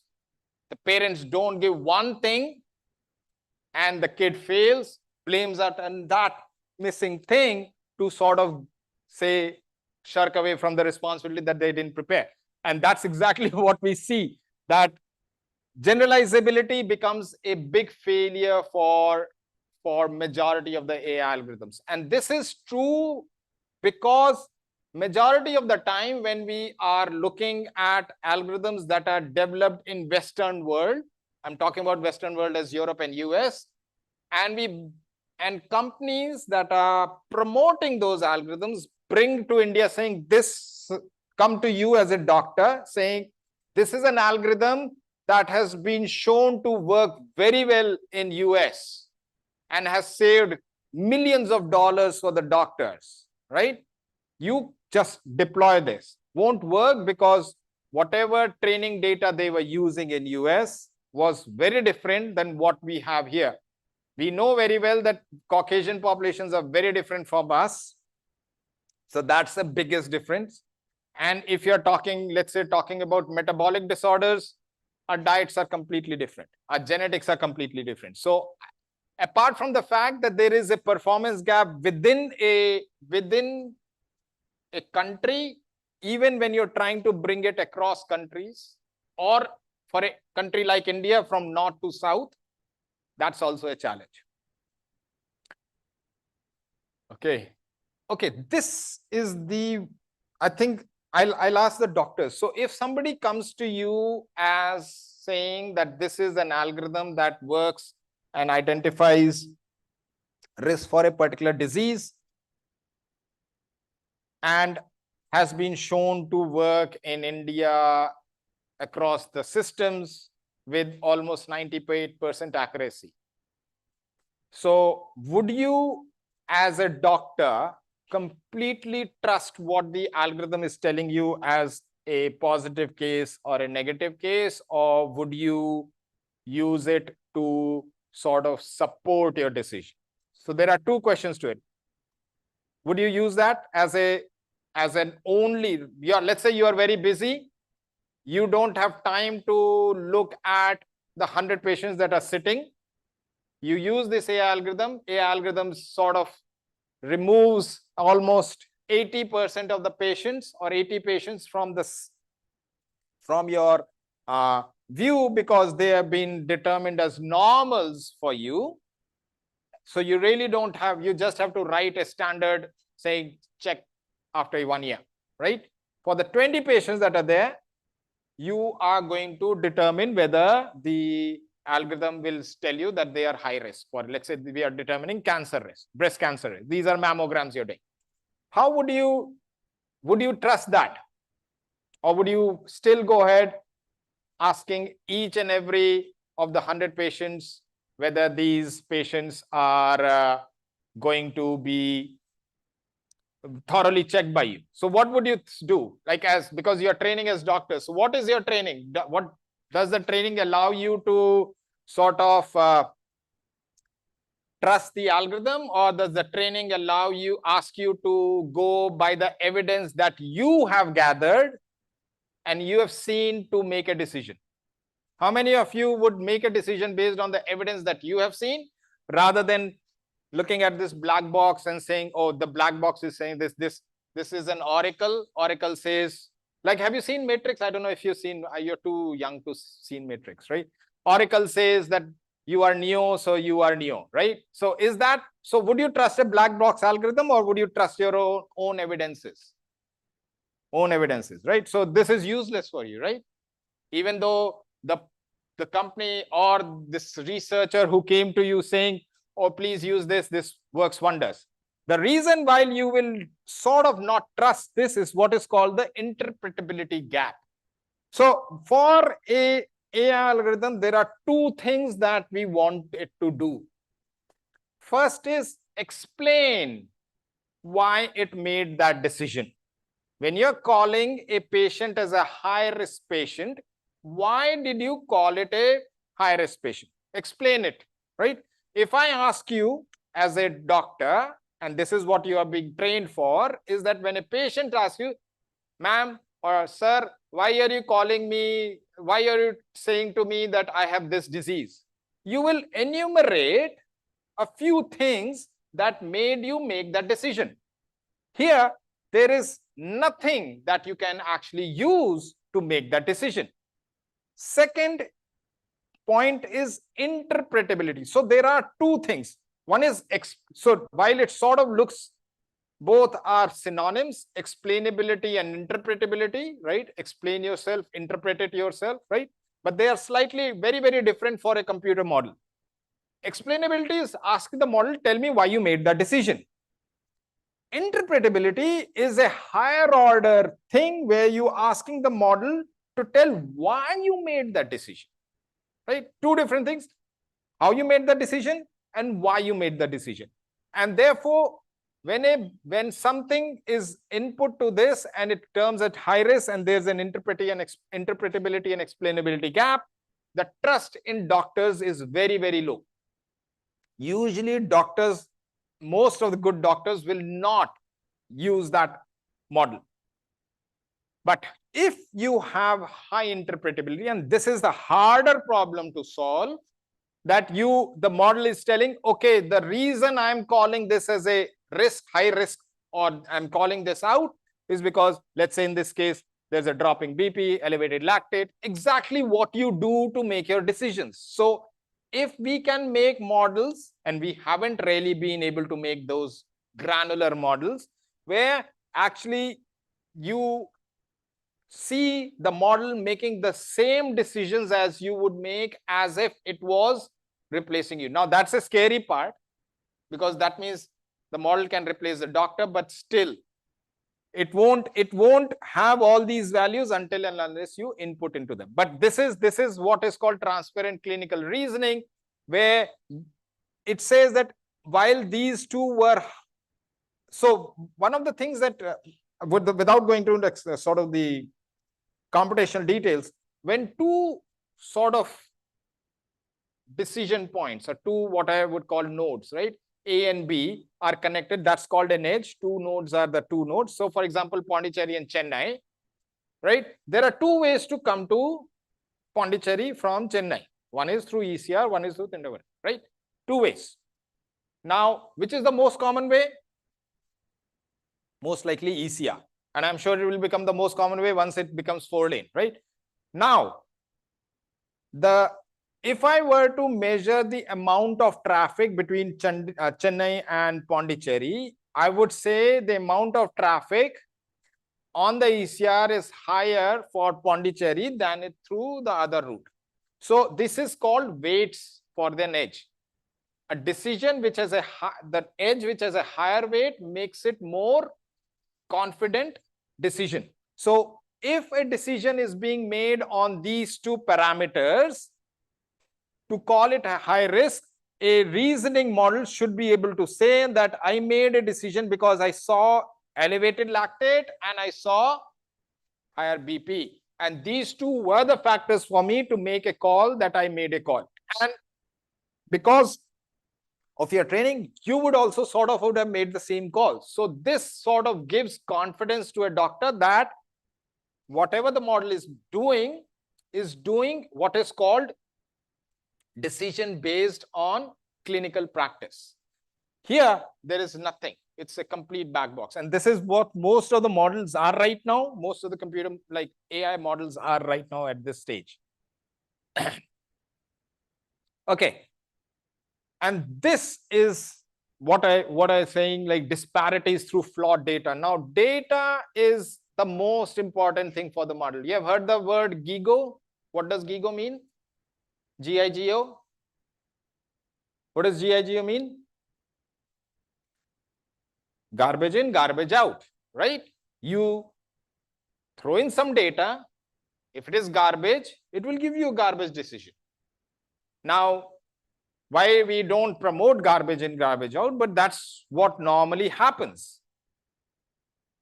Again, for example, I gave you Caucasian population data versus Indian population data, right?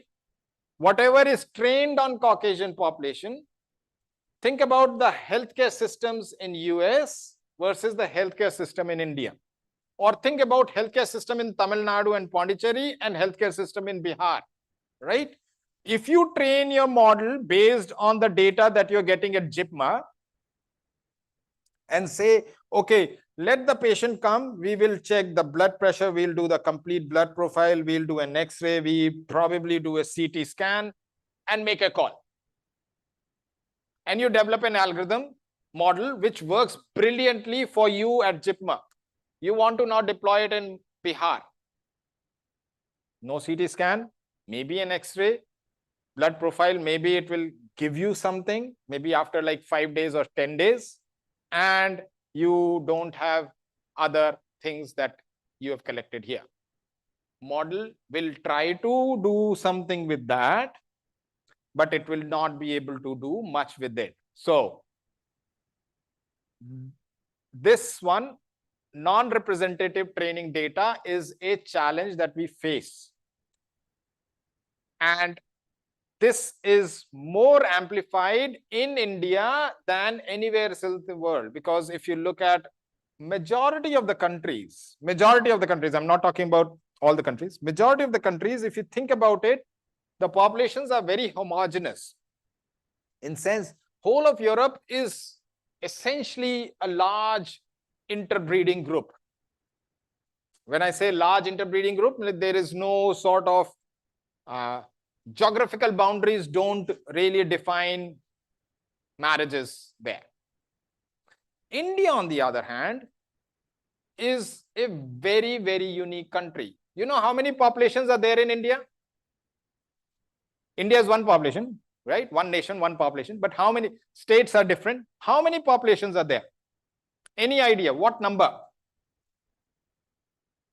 No, I'm not talking about total number of individuals. That's what 140 crore. That's a different number. I'm saying how many populations?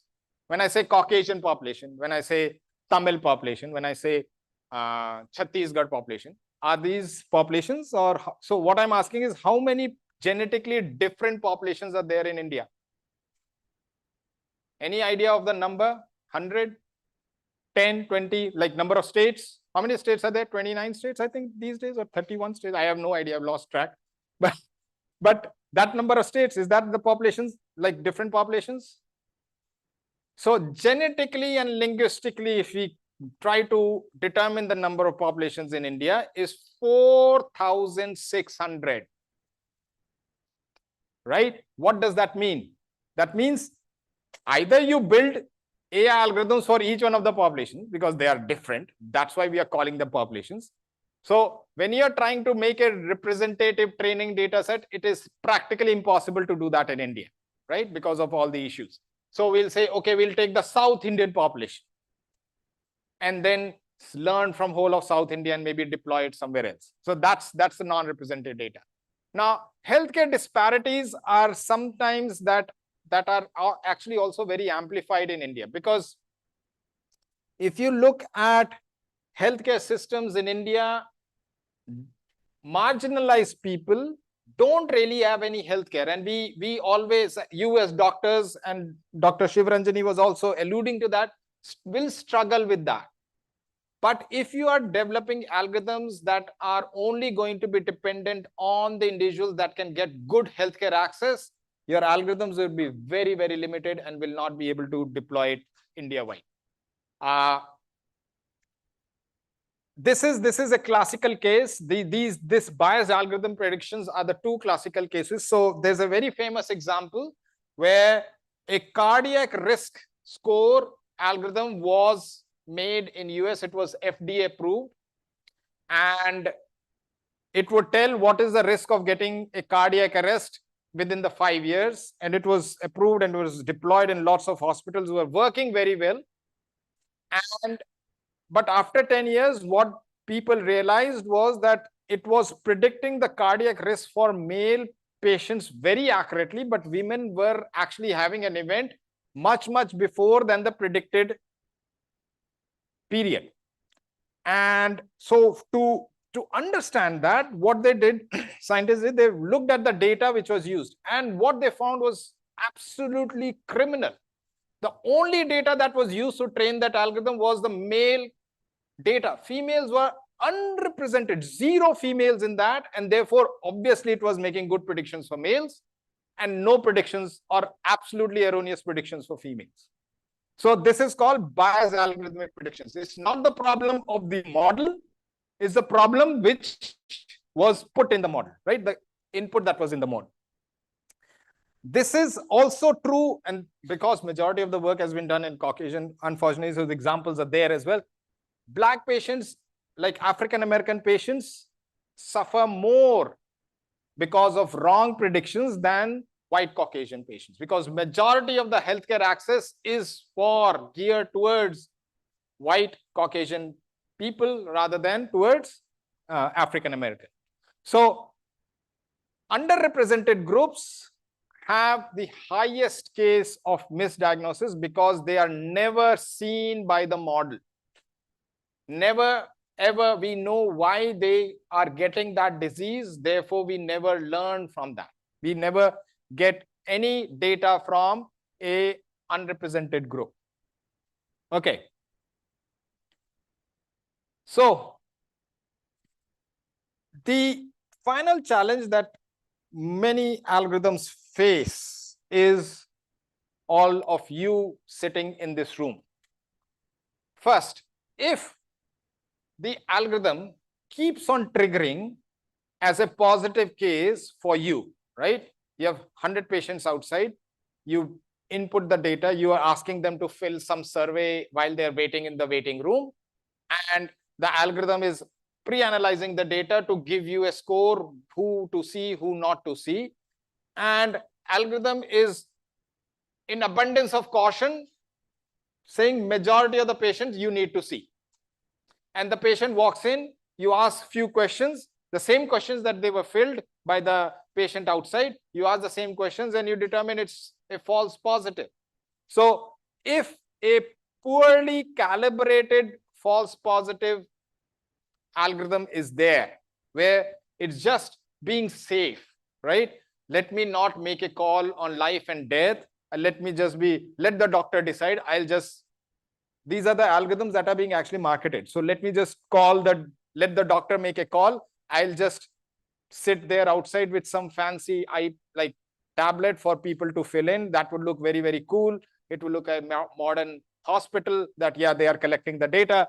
But ultimately, it's what it's doing is adding to your work, because you're expecting that I'll get out of 100 patients, some of the patients will be very quickly sort of done with. I'll spend more time with the actual patients. So it reduces trust for the doctors, and therefore, whenever an alert comes, they will then start routinely ignoring those alerts.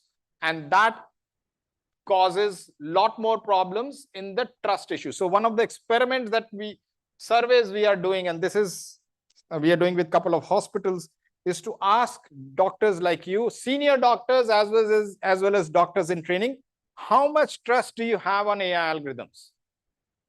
Are you willing to make life and death decisions based on the algorithm? Or are you going to, while let it make that decision, I'll make my own decision? Then what is the purpose of that algorithm there, right? So that's something that we are trying to figure out. Cost of false positive. Now, cost of false positive is a massive thing. Like, let's say cancer diagnosis. If an algorithm determines a patient as positive, not only it takes the patient into a rabbit hole where they would be asked to do some unnecessary procedures. It would add to trauma. It would add to sort of stress. It would add to the healthcare cost. It would add to the healthcare system.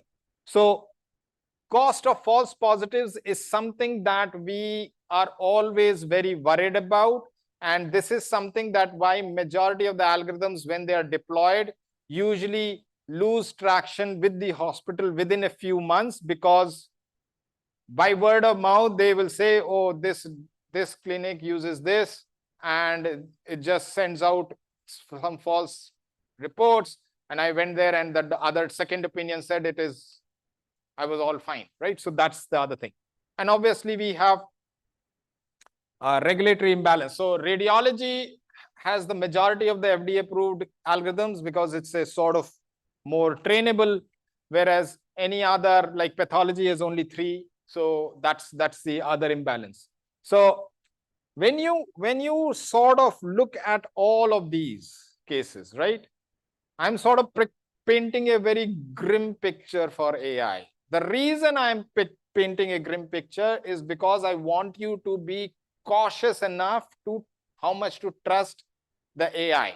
So how do you actually make sure AI algorithms that you're using or you're developing, and I've seen a lot of AI work being done at JIPMER now.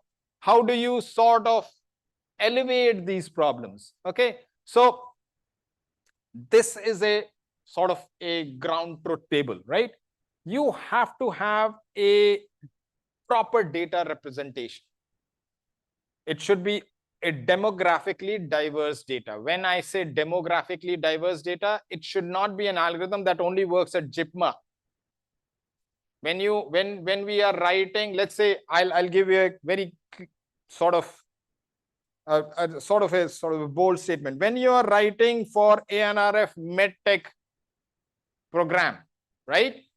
ANRF is going to fund 30 crores, up to 30 crores for developing an algorithm or a tool that will do something.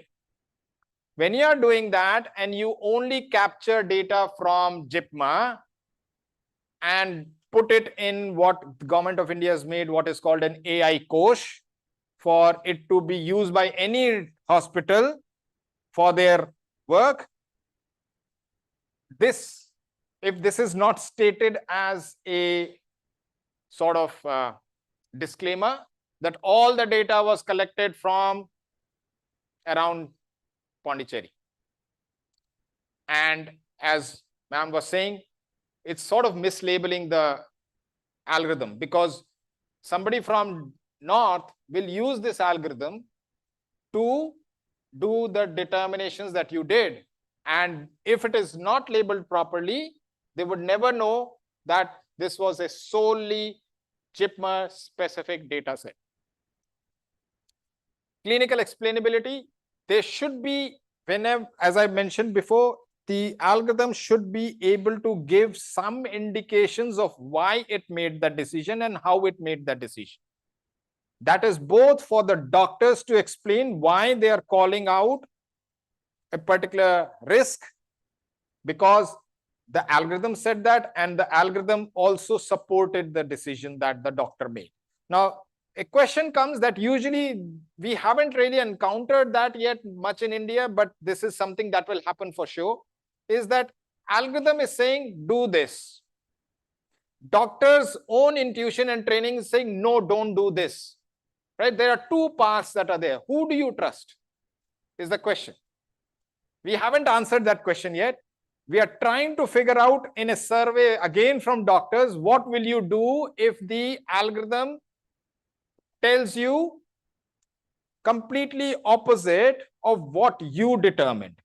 Now, there are two ways of looking at it as a data scientist. I'm not trained as you, so I can't tell you what you are thinking. I can think, okay, maybe I missed something. Therefore, the algorithm is saying, maybe algorithm has looked at 1 million data points and I have spent millions of hours in the clinic. So who to trust is the question. If the algorithm is able to tell you why it made that decision, and you are able to understand what in the decision-making process that the algorithm did and what you did, and you compare and contrast those two things, maybe you will come to a closure point saying, okay, maybe I missed that point. And there have been cases in Europe where people have specifically changed their decision because algorithm was able to point something more, which was there in somewhere in the data, but sort of given the time and the effort it requires to connect all the data.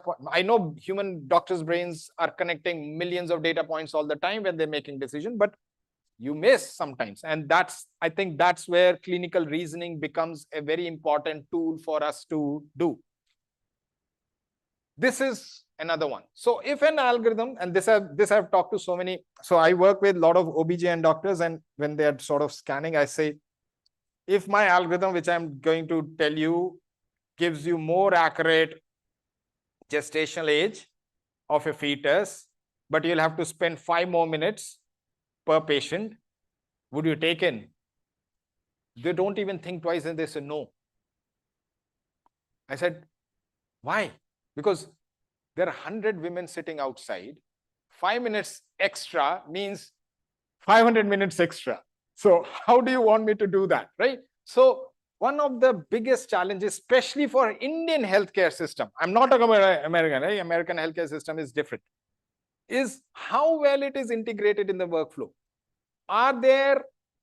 Is the algorithm going to be integrated so seamlessly that the data is automatically, let's say, captured from the ultrasound machine? It does, by the time the doctor is doing some things on the paper, the algorithm has done the calculations and has given an output for the doctor to take. That is what we are sort of aiming for. But till we do that, these will be just novelties for doctors to sort of use rather than actually put it in clinical practice. Radiology somewhat has moved into the domain where things can be moved a little bit because it allows very clear sort of decision-making process. An error is something that we haven't tried at all. AI makes an error. Who's responsible? We don't know. Whether the doctor who deployed it, the hospital who asked the doctor to deploy it, or the developer who developed the algorithm, or the data where the data came from. We have no legal framework to protect this. Medical devices have that, but for AI algorithms, we don't have that. So this is the sort of the three-way system that needs to be done. Informed consent we do take for all this data, but we should be aware of how that data is being used. The patient should be aware of how the data should be used. There is what is called hallucination. We should try to sort of reduce that hallucination, and that's what I was talking about. Malpractice liability laws are not there at present in Indian legal system to sort of put the blame on who's the one who should be pointed to when it is dangerous for the dangerous outcome has come or a lethal outcome has come from the algorithm. And obviously, this is something that we worry about all the time, but we also sort of not worry about all the time. We give Google all our data. Google Maps, we are doing like we are throwing breadcrumbs, right? Little Red Riding Hood, if you remember that, like there's a breadcrumb trail for everything we do. Digi Yatra, we tell the government every time where we are flying, right? It looks seamless. We do our face scan. Who knows what is done with our faces? But privacy and progress are two sort of things that we have to balance, and we are still not able to do that. And so these are the last few slides. So what is the ideal workflow? As I said, collect a lot of diverse data where you are mitigating the biases. You are ensuring that whosever data you're collecting, that data is not of a particular community or a particular region. It is more diverse than what you plan to be. It's not just about statistical numbers, because when you do a clinical trial, you give, oh, I'll do it on these many patients, and that will satisfy the statistical numbers, but we are also should be aware of the biases that can be there. So usually you do a lot more numbers than what the minimum number required. And then when you are doing algorithmic training, one of the challenges with the AI algorithm is that what for devices, for example, device when it's sort of made and manufactured and approved, that's what the device is. It doesn't approve on its own. AI algorithms keep on improving. On more data they'll keep on improving. Even when I deploy it, it will keep on improving without me telling the algorithm. It will keep on learning. Where do you put the sort of the mark that this is the version? So training is something that keeps on happening. These are called silent trials. So even though I'm not running a trial, the algorithm will keep on by default keep on running a trial. So it will keep on learning. And that is something that we won't be able to control. So how to sort of mitigate that? One is human in the loop, meaning have a doctor who's sitting there to do the cross checks, sort of sanity checks, cross checks, decision checks. And so also algorithms do what is called set and forget. So if you have done ChatGPT kind of thing, right? If you keep on asking the same question over and over and over again from ChatGPT, it will forget what it has told you 4 or 5 answers ago. You try that. It will forget. It will generate a new response. You ask the same question, it will think completely differently. And so because they are set to, because in humans, we have a train of thought, right? When we are making decisions, we have a train of thought. Computers don't have very long train of thoughts because they treat each new question as a new data, right? So they degrade over time. And so if you're deploying it, clinical practices more and more, it was trained on, it will forget, it will learn from the new data and start making decisions based on the new data that it has acquired since the deployment. And that can cause, that is where humans are required to sort of improve the efficacy. And finally, I think workflow integration is something that is very important. We have been struggling to get our algorithms integrated into workflows. And I am not yet able to answer how will I reduce that 5 minute to 5 second. 5 second is too much as well for them, but I think they will work with 5 second. Sorry. Okay. And so this is a checklist for any algorithm that you ever get. Where did the data come from? What are its performance metrics? What are the known error rates in environments similar to ours? If you don't have the data, please be very cautious of what the algorithm is claiming. Whether it has undergone local validation, and this is true for almost all algorithms. Local for us can be very foreign for a North Indian population, and obviously whether it can interpret the data. So whenever you are writing a proposal or whenever you are taking in a algorithm, make sure you get this data from the company that is trying to sell you that algorithm. They have to be transparent on that, because if they're not transparent on that, that's a problem for all of us. And this is what I feel the role of AI should be. It should act as a lens where a lot of diverse data that is coming in different streams, that is coming in different formats, algorithm sort of analyzes it and gives you a very clear picture of what the patient status is. And as ma'am was saying earlier, empathy is most important. Don't just be robotic in making a decision about the algorithm. Algorithms are just robots. Till date, they are not trained to be empathetic. Recent data tells that algorithms can actually be very dangerous. They can be evil. So human in the loop has to put in empathy in the system for it to work properly. And I think that's it. Yeah. So what we have to do, and this is what you're being trained for, and this is a very good quote I got from a doctor who turned into an engineer. He said that we are trained for evidence-based medicine, right? This is what you are being trained for at JIPMER. AI-based medicine is like trust me bro situation, right? I am telling you, this works. Whether it works or not, there is no evidence for it to work. Just because it was trained on the data that evidence-based medicine produced doesn't mean it is an evidence-based medicine. So this gap between the two is something you should be very much aware of. And this is the challenge here is, what is the trust and what is the robustness, right? And I think we would like to close the gap, but right now this is the gold standard. The evidence-based medicine is the gold standard. This is a sort of a standard that is dependent on that. It won't generate some new things unless and until there's an evidence for it. So this becomes, the algorithms are not yet proven. Whatever the companies might say, they are not yet proven as this data has been shown to be. Okay, so I'll stop here and I'll take any questions.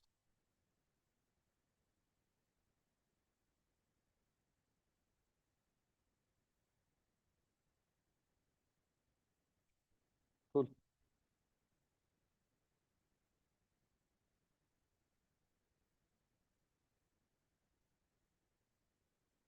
No questions? Great. My throat is sore anyway.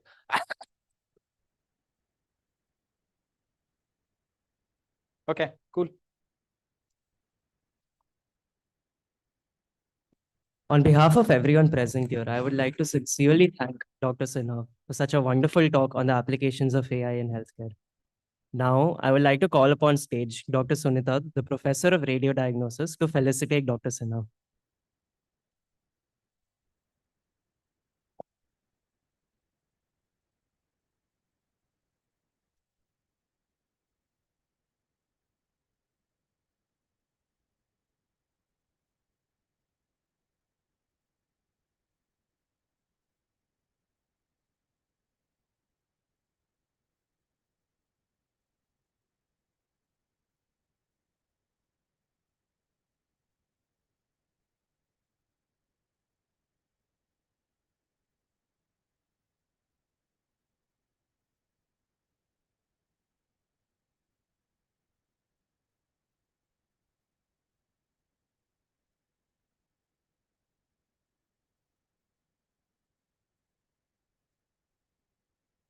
Delegates who wish to leave, kindly exit the venue along with your belongings. Delegates, you are not allowed to reserve your seats by placing the bags. Please, for anyone who is exiting the venue, kindly exit the venue through the two doors on the right of the stage. Those who have been stamped in already need not go out to get the stamp again. The attendance for a minimum of 2 lectures are required for the certificate.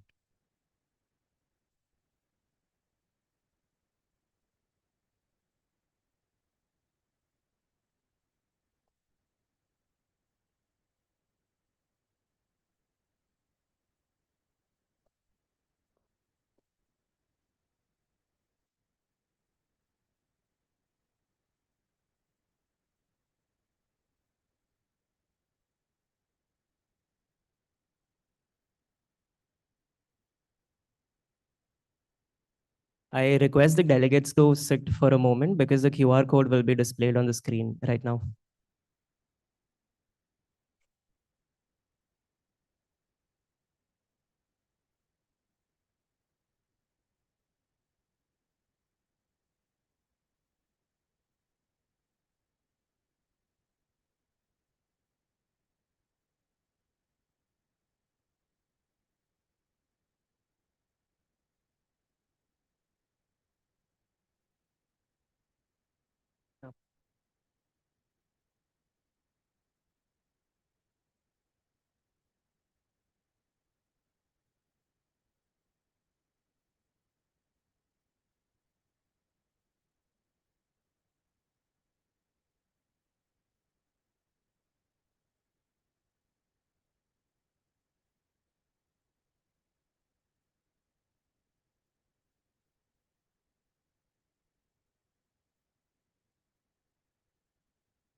Delegates, after you are done scanning the QR code, I kindly request all of you to sit down.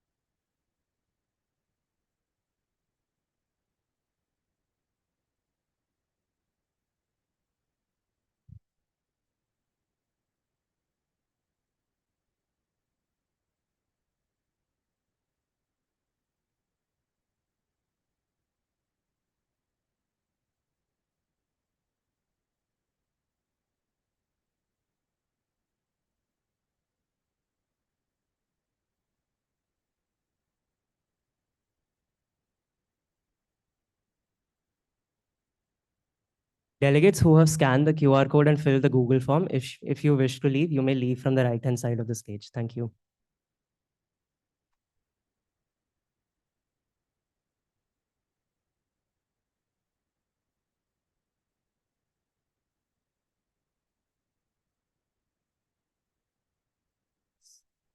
Kindly note, delegates, that there should be no personal belongings to be left in the auditorium.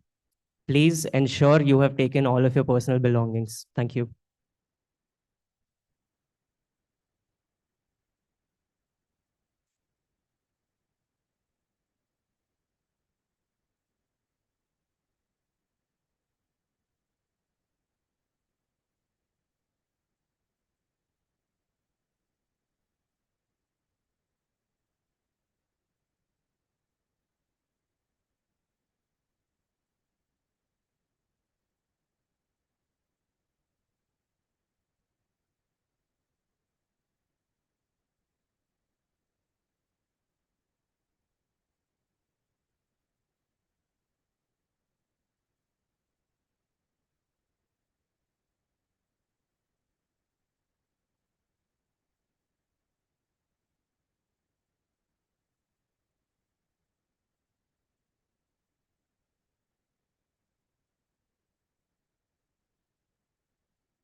Delegates, kindly note that our next guest speaker is a highly eminent and accomplished, distinct academician in his field. So people who wish to listen to him speak, kindly remain back. Thank you.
Delegates who are sitting in the back, I kindly request all of you to come and occupy the front seats as there are a large number of empty seats on the front. Thank you.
I'll just keep it going.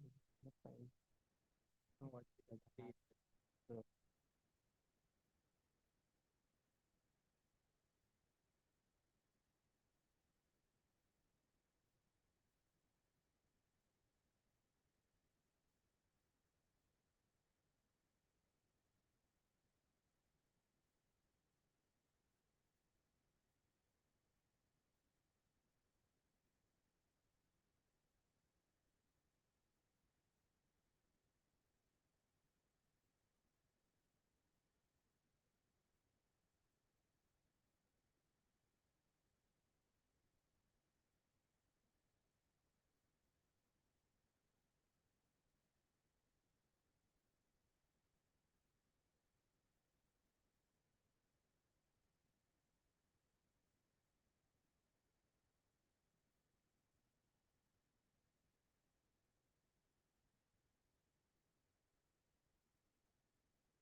Now, as we move on to the third lecture of day 2, it is a great honor to welcome Dr. Jos Chako, an eminent cardiac surgeon known for his pioneering contributions to cardiac care in India.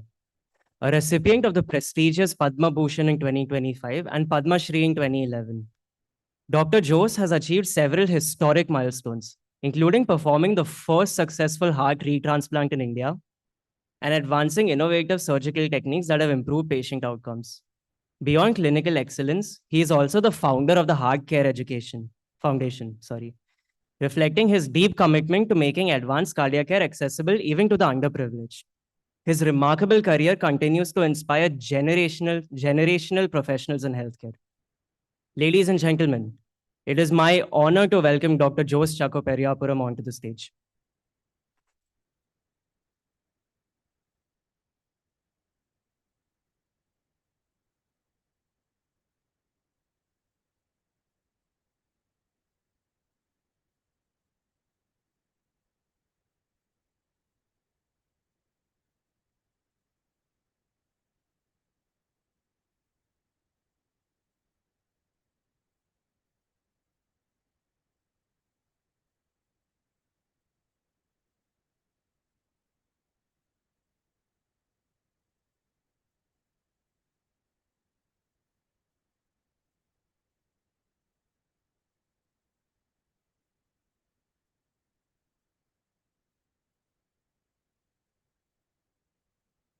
So, good afternoon to all of you.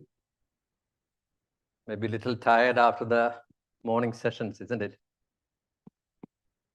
So, I am Dr. Jos Chako. I am a cardiothoracic surgeon working at a private mission hospital in Kerala. And I remember coming to Pondicherry many years ago to write an entrance test to get admission to your institution, but unfortunately I couldn't. That is only memory which I have with the JIPMER. So I think everybody sitting here, though they are coming from outside, you all work in or study in very good institutions. And I am so privileged and happy to be with you today. And I have got especially my cardiac surgical colleagues here and distinguished faculty. And I'm really honored to be with you. So I thought I will share some of my experience with my specialty. When we talk about gift of life, you may be knowing that it is a term which we use to refer to organ donation. Organ donation after brainstem death. That does not refer to a living organ donation. Like when we are alive, we can donate our kidney, we can donate a part of our liver, we may be able to even donate a part of our lungs. But gift of life, otherwise we call it altruism, is a word which is coined to indicate organ donation after brainstem death. I'm sure you will be knowing about brainstem death. So I'm talking about some of the organ transplantation which we have done and the way we have done over the last many years. I think we have mentioned about it. We know that the life is a preciousness. We need to know that our existence is such a precious thing and life is valuable. And donating organs after death gives someone else a chance to live. That is what we call a gift of life. We make a living by what we get, but we make a life by what we give. There are so many people in this world whose relatives have donated their organs, giving life to people otherwise would have died. So that is why we call it gift of life.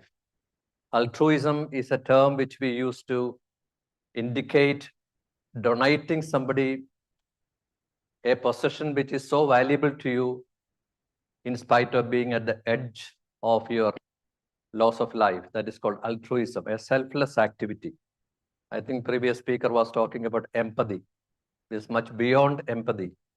Donating an organ at the time of an unexpected death is what is referred to as altruism. As you know, the first heart transplant was done by Dr. Christian Barnard in 1967 in Cape Town. It's a hospital called Grutschul Hospital, where I had the opportunity to visit. That's myself there in this first picture. This one here. This is a patient who received the heart called Louis Waskanaski. And the heart was donated by a young lady who died in a road traffic accident hit by this car here. And that's my young son with that near the car. So that is where the first heart transplantation happened in the world. And the patient died after about 16 to 18 days. And those were the primitive stages of organ donation because people didn't know how to preserve the organ, how to prevent rejection and infection, because immunosuppressants were not there much available during that period of time. Then many people did transplantation. Christian Bernard was working with Norman and Shumway in United States, and they were actually working on the transplant when suddenly he disappeared to South Africa, and without the knowledge of his colleagues, he did the first heart transplantation in South Africa. And after that, so many transplants happened in States and also in India. I will come to that.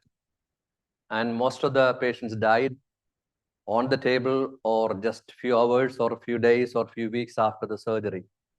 So that is a tragic record of heart transplants. And you can see the, if you look at the record here, this is 1967. First clinical, this is Norman Shumway, along with Christian Bernard, who came to South Africa, did the first heart transplant. The second transplant was done by Kandrovitz. Third also was done by him. And Shumway did the one in 1968. Actually, even before Shumway, we have done it in India, which is not there in the record. But after that, it is 1975, 1980, all these patients died until 1980, when the immunosuppressant called cyclosporin was approved by the FDA for usage of immunosuppressant. Then after that, the transplantation happened in a big way. And by 2010, more than 75,000 heart transplantations were done all over the world. Now, this is the sequence of events. The 1 year survival at the moment is somewhere around 90%, or even the latest one is about 95%. Previously, it used to be 1 year 50%, 5 years it used to be 30, and not many people used to live beyond that.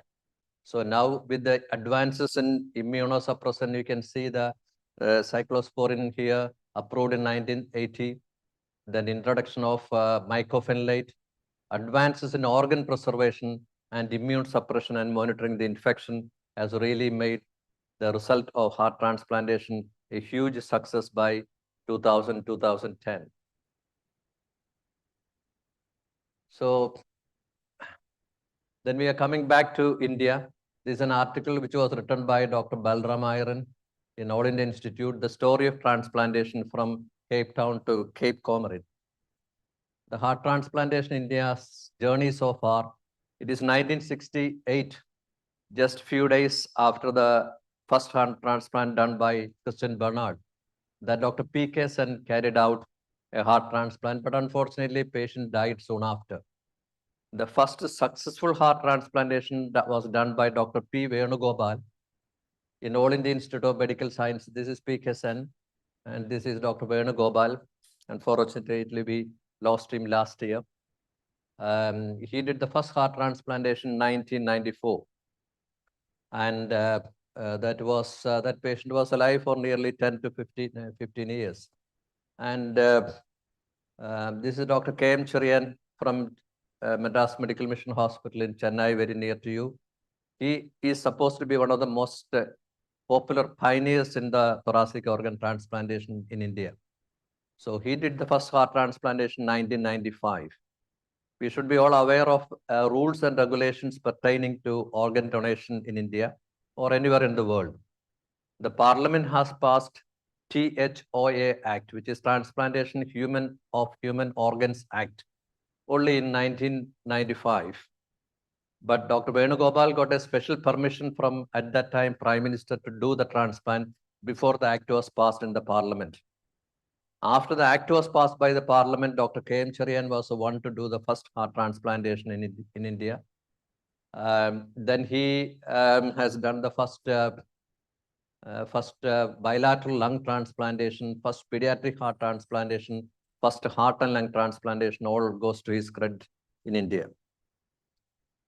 Now, heart transplantation as a surgery probably is the easiest surgery to do for a surgeon compared to liver transplant, compared to renal transplant. Heart transplantation is quite easy to do, perform. You have got only 4 anastomosis to do. You know, you connect the inferior and superior vena cava, aorta and pulmonary artery, and also the left atrium. So this is how we cut out the bad heart. You cut the IVC, SVC, IVC, aorta, pulmonary artery. The left atrium is not shown in the picture. And once it is removed, you put in a new heart on the same position. You can see you have anastomosis, superior vena cava, inferior vena cava, the pulmonary artery, sorry, the aorta and the pulmonary artery, and behind will be the LA to LA. So as a surgery, heart transplantation is not that difficult to do. That's a technique of doing it. But it's very important that we should have a team training. Building a team is very important. A teamwork is important for every procedures, but especially for a transplantation program where you have got a lot of coordination should happen, pre-operative preparation by the cardiologist, surgery by the surgeons, immunosuppressants by the pathologists, biopsies, prevention of infection by the cardiologist, and long-term follow-up. So it's a team building is very important. You can see here, there is I think we lost one slide here. Okay. Cardiac surgeon is actually in the middle in India, but abroad and all, it's the cardiologist who takes a major role, and the surgeon occupies only a very small space in a big room of organ transplantation. So we need to have an organ retrieval team working with us. We need to have a transplant surgeon, surgery, scouting team. This is very important. Whenever there is an organ donor, we have to go to the donor hospital, make sure that the patient's biochemical parameters are optimized. Electrolytes, very important. Renal parameters, very important. Hemodynamics, very important. So normally from our center, the anesthetist and the cardiologist with a technician goes to the donor hospital whenever it's feasible and optimize inotropes, the chronotropes, the volume, the electrolytes, and make sure that the heart is well optimized before we harvest the organ. So it's a teamwork. This is what I have said, recipient evaluation, organ retrieval, scouting team. We know that unlike other organs, once you harvest from the donor, the heart will stay alive. When I say alive, it's not beating, will stay healthy only for 4 hours. It can be harvested, put in an ice box with preservative solutions, but ideally it should be fixed and should be beating on the recipient within 4 hours time. It can go up to 5 hours, maybe up to 6 hours, but the longer it takes, the patient come off bypass, but the patient's long-term expectancy of life or postoperative result may not be as good as if it were done much earlier. But the kidney can stay for 10 hours, 12 hours, the liver can also for long time, the hands can stay for long hours.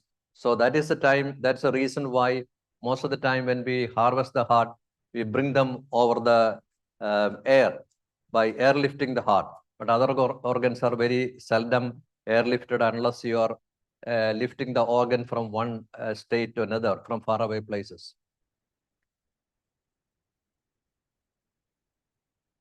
So team training, this is when I was a young surgeon. We visited one of the most famous hospitals in the UK.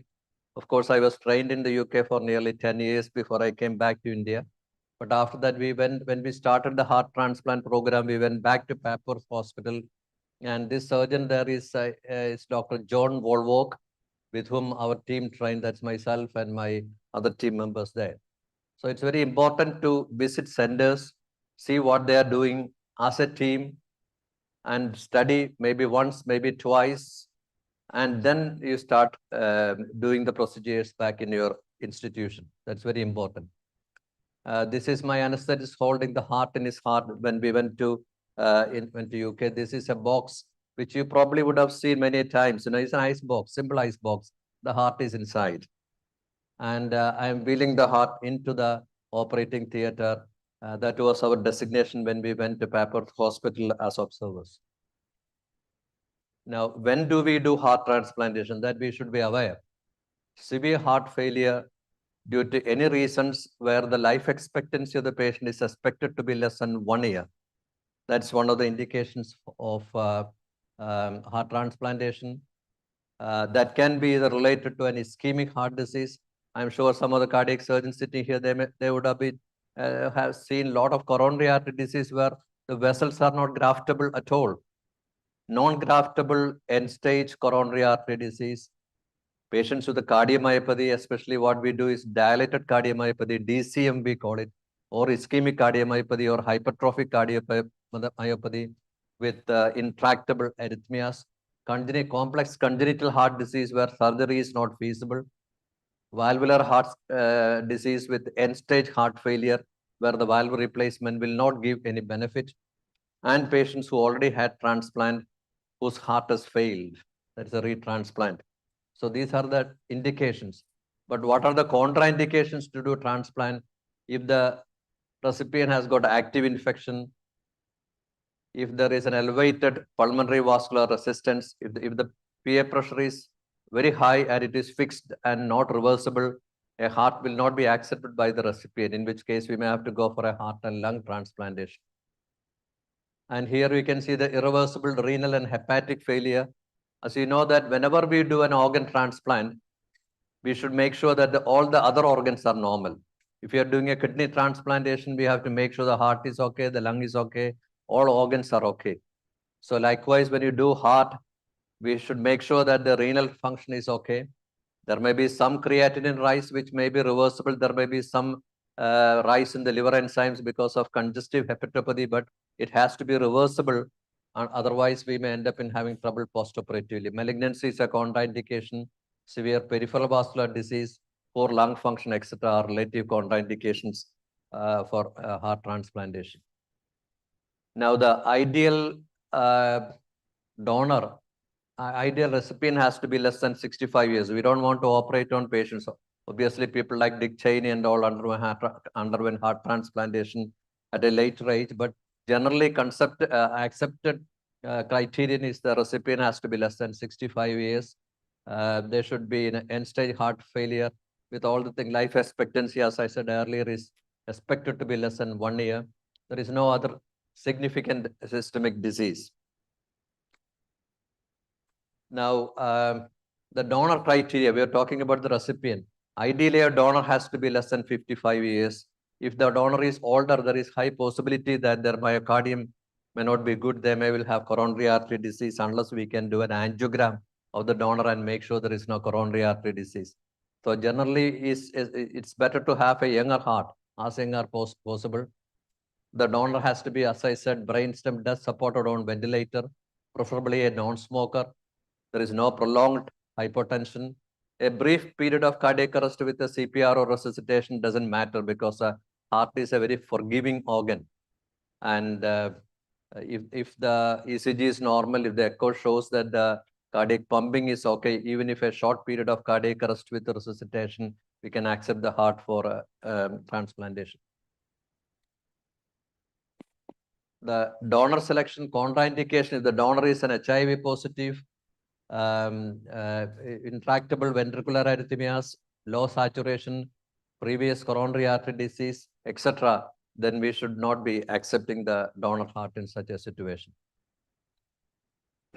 The donor operation is normally done in sterile conditions in a donor hospital, and the recipient operation is done in a recipient hospital. The heart or the heart and lung will be harvested. Most of the time nowadays, we are having multi-organ explantation. We go there and take the heart and lungs, and the gastrosurgeons come and take their liver, pancreas, sometimes intestines. The urologists come and take the kidneys. The microvascular surgeons come and take the hands. And after everything, the eyes and various other organs as per the consent of the donor will be harvested. The recipient operation, preferably within 2 to 6 hours. As I said, 4 hours is the best ischemic time. recipient should be on immunosuppressants. You know that even if we are doing blood cross match, the donor and the recipient has to be of the same blood group. And in the case of heart, it is preferable to have the same body weight also between the donor and the recipient. A little bit of 5 to 10% or 15% weight difference probably doesn't matter. But you cannot give a small child's heart to an adult and the other way around itself. So it is important to have the matching criterion. See, the first transplant our department has done in 2003. And that was on a patient called Mr. Abraham. This is one of the, I hope it plays. Sukumaran was a donor. And at that time, my hospital director was good enough to bring a camera. So I resisted it. It was recorded. First we do is that we go and check the donor to make sure that the heart is okay. This is a very bad heart. This was the recipient. In a donor, we don't have to go on bypass. We just inspect, we give cardioplegia and stop the heart and then put it in a preservative solution, put it in the ice bag. This is a donor heart. You can see it is pumping quite well. The pictures are not very clear. And the donor heart is being harvested in this picture. As I showed in the first diagram, aorta, pulmonary artery, the superior and inferior vena cava is cut and the heart is harvested, and do a little bit of bench dissection. Make sure everything is okay. Then go to the recipient. The recipient has to be put on cardiopulmonary bypass and the heart is being harvested because the recipient is alive. So you have to support the circulatory system with the cardiopulmonary bypass. This is the recipient, heart is being harvested away. And once it is taken away, you will see only a part of the left atrium as well as the cut end of the pulmonary artery, aorta, and the vena cava. So you have to tailor make the donor heart with the recipient heart because of the sizing and everything. This donor heart is actually put on the chest wall and slowly being descended down into the pericardium from where the previous bad heart has been excised and removed. The first anastomosis we do is the left atrium to left atrium. And the second anastomosis we do is the pulmonary artery to pulmonary artery. Then we do the aorta to aorta. And then depending upon the biatrial or bicaval technique, either we connect the left atrium, right atrium to right atrium or SVC and IVC separately. You can see the heart has already started beating while we are putting the last few sutures. It's a strong heart. It's occupying a small part of the pericardium because the previous heart was dilated, huge cardiomyopathic heart, which was occupying a huge space in the pericardium. So the incoming heart is looking smaller for the pericardium. This is excised and removed all heart. And that was the first transplant which we did in 2003. The patient survived for nearly 2 years. At those times, a lot of immunosuppressants and other technologies were not available in India, but anyway, 2 years was a good lifespan at that time. Now, this is a story of a software engineer who was working in Bangalore, who had a disease called ankylosing spondylitis, and he suffered from dilated cardiomyopathy. He came all the way from Bangalore to our institution. That was in 2013. And he underwent a heart transplantation. And it was uneventful. He came off bypass, very uneventful for about 8 months. Then he developed a hip problem and he needed a hip replacement surgery. So he went into a nearby orthopedic hospital, got the hip done. Everything went successful, came back to our follow-up. And after 2 months, he started having fever. And we thought that he has got some infection. And later we found that he had tricuspid valve endocarditis. Probably it would have been obtained from the neckline or center line, which they put in to give inotropes or to antibiotics during the time of hip replacement. So he had suffered a tricuspid valve endocarditis. This is him, that is Mr. Girish sitting there, that's myself. This is after the first heart transplant. Now, this is what I was telling, total hip replacement done on 30th of November 2013. So he developed tricuspid valve endocarditis and he was admitted in our hospital with antibiotics. But in the ward, he went into right heart failure and he had a cardiac arrest. And he needed a prolonged CPR. He was brought into the ICU and we could revive him. And he was on ventilator. And after 2 days' time, he came off the ventilator. And we were discussing about the various options now. The tricuspid valve was severely leaking, and the heart will not tolerate that. There are 2 options to do. One is to replace the valve and put a new valve, which carries a high mortality and low long-term results, or to do a retransplantation, take the transplanted heart and again and put another one. And actually the patient was very learned. He was actually more learned than the doctors themselves. So when he was in the ICU, we explained to him that his situation is such that he may need a second procedure. He told doctor, I know about it, and I know there are 2 options, but if you are going to operate on me again, I would like to have a second transplant rather than a tricuspid valve repair or replacement, which carries very low prognosis. So while we were discussing about it, this gentleman arrested again in the intensive care unit. This time we needed about 40 to 50 minutes of CPR. Because he was so close to us, we just continued CPR for a long period of time, and we were almost giving up when the heart regained again and started beating again. And what will we do? It's a divine coincidence that within half an hour there was a donor alert from the state organ transplantation from a nearby hospital of the same blood group, almost same body weight. And so we went on and did a retransplantation on this gentleman about 8 months after the first transplant. It was one of the most difficult surgeries I have done because nobody in India has done a redo transplantation in 2013. And I was ringing all the cardiac surgeons all over the country to check with them what difficulties they had when they went on to do a second transplant. So it was a nightmare with a lot of adhesions, a lot of bleeding, but the heart was transplanted successfully. And that is him immediately after the transplantation, second transplantation. He was so determined. And I will show you a small video at the end of my presentation now that 12 years after the transplantation, he is still alive and doing quite well. Now this is, thank you. Thank you. This is a story of a young lady who has got Takayasu disease. I think most of you would know what Takayasu is. And Takayasu disease patients have multiple abnormalities. This lady had only 1 kidney, and the remaining kidney had 50% renal artery stenosis. She had no subclavian, and she had coronary artery disease at the age of 17 years. And she underwent an angioplasty at the age of 18 years. And slowly her heart started failing, the muscles started stretching, and she started developing breathlessness, and we found that she has developed dilated cardiomyopathy. And Takayasu disease is a relative contraindication for a heart transplantation in the West because they believe that this heart will not work on a Takayasu patient for a long period of time. So they feel that this heart is worth being given to somebody who will benefit from the transplantation much longer than a Takayasu. But she's a lovely girl, beautiful girl, young, and the family was very keen, and all the villagers came together, collected money.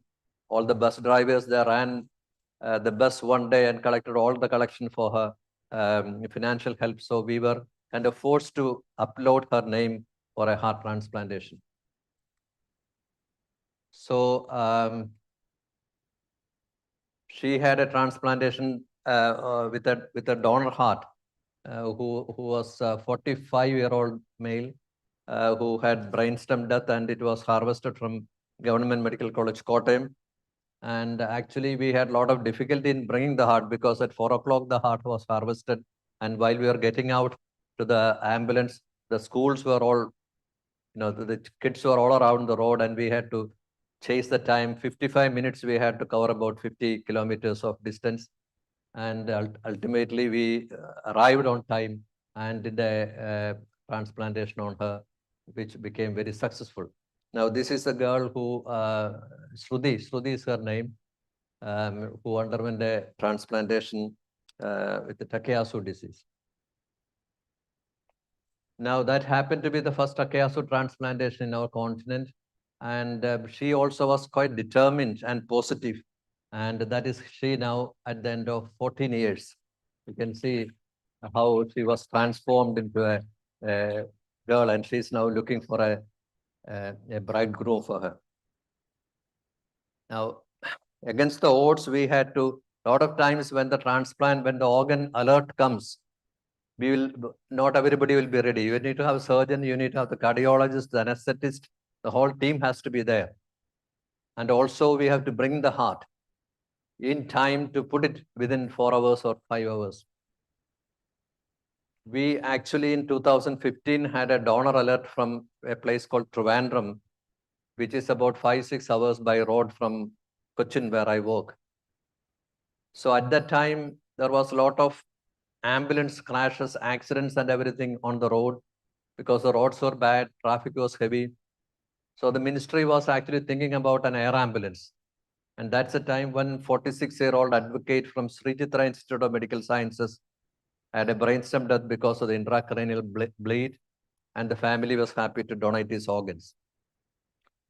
So we contacted the Navy, and Navy said, look, we can't do anything because we have never used a naval aircraft for such purposes. We go for floods, we go for reliefs, but we have never used our aircraft for any organ lifting from location to location. So they have to get permission from Delhi, from the Aviation Ministry. A lot of local work had to be done. It took us about nearly 14 hours to organize a Navy helicopter. Actually, I requested for a helicopter, and they said there are two types of helicopters you may be knowing. One is a single engine and the other is a dual engine helicopter. The dual engine helicopter need a runway to land, a hard surface, and the single engine can land any even without hard surfaces. But the dual engine can fly during the night time, but the single engine can fly only during the daytime. There are multiple issues with that. So they were actually discussing in the naval base in Cochin about what to do. Then they called me and said that our double engine helicopter is not functioning. It is in the workshop. The single engine is there, but it will carry only 2 people. You cannot carry the heart because the heart and the ice is quite heavy. It's about 15-20 kilograms. We had to go there. We have to have people coming back. So they said, we will make sure that we will do something for you. And that was by midnight. And they said, doctor, we will have a meeting next day morning with the senior colleagues and we'll let you know. And the next day came, and at 9 o'clock I rang them. They said, we have got a meeting only at 11:30. So we went down, did our routine list. At 11:30, they called us back and said, doctor, we'll give you an aircraft called Dornier. I don't know whether you have seen this Dornier aircraft. This is about one in the top where I'm standing there, which can take about 6 people. But it's about 35-year-old aircraft, which is people were debating whether it should be used further, and they have offered this one to us. So we happily accepted it without knowing what donor is. Anyway, it was a bit of a risky travel to Trivandrum, went to Chitra and harvested the heart and brought back. And that was the first naval airlifting heart in the country. And that came in the media in a big way. And this is Matthew, who underwent a heart transplant in 2015, the first naval aircraft donor lift in India. And he's still alive and kicking well. Now, this is thank you. So this is a brief picture of that event which we have done. This is we arriving Trivandrum by around 6:35 p.m. Harvested the heart and we just brought it back. And when we landed in Ernakulam, it was almost 7:30. It was dark. Only because it was a Dornier that we could come. One of the busiest road in Ernakulam called MG Road has been made into a green corridor. And actually we got the heart from Trivandrum to Ernakulam in about 1.5 hours to do a transplant on Mr. Matthew Chadan. That is him again. Now again, we went on and there was a young girl called Janisha who was suffering from Eisenmenger syndrome. You may be knowing about Eisenmenger syndrome. An ASD the child had when she was a child, and the doctors advised her to go for surgery, but they were coming from a very remote place. So they did not go for follow-up. And at the age of 21, she came with Eisenmenger syndrome with severe PAH, severe breathlessness. And I have never done a heart lung transplantation. Heart lung is very rarely being done because nowadays, due to early detection and treatment, the isomenger doesn't happen. So that was a big challenge which we took. And that was the first heart lung transplantation we have done in Kerala. And unfortunately, this lady did quite well. She came out of the operation, and about 7 months later, she developed a lung infection because her father is actually a small-time businessman who collects arecanut from different places, bring it home, and then break it open. I don't know whether everybody know arecanut is full of fungus. The cover becomes wet and it becomes fungus infiltrated. And this lady developed aspergillosis of the lung, which we could not treat well. We actually, when we do heart lung, we explant the heart first, take it away, and then explant one lung and then the other lung in sequence. This is one lung. You saw the heart first. This is the second lung being removed. You can see it's very soggy and heavy. You can see the heart in the middle and 2 lungs on either side. This is a heart-lung block of the donor, which contains both heart as well as both lungs. We have to do some bench dissection, cut off the extra parts. That is the trachea. You can see the trachea being prepared. The first anastomosis we do is the trachea to trachea. Actually, you can see the heart and lung block is put back into the chest cavity. After the trachea, we do the pulmonary artery followed by aorta. And this is the heart after the end of anastomosis. And she came off bypass well and survived for nearly 7 months before she succumbed to an aspergillosis of the lung.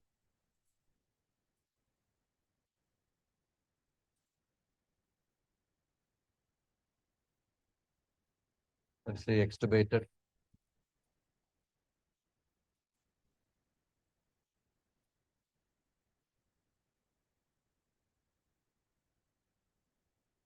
Anyway, that was the news which came in the media.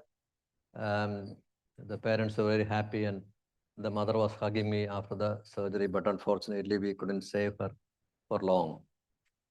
Now, this is a story of another patient. He is a 36-year-old gentleman who was waiting for a heart transplant in our ward. And while waiting, he developed an intractable ventricular arrhythmia. We shocked him twice, brought him to the ICU. And after 2 days, he went back to the room again and had another arrhythmia. And this time he did not respond well. So we had to intubate him. And we brought him to the intensive care unit and we put him on an equipment called ECMO.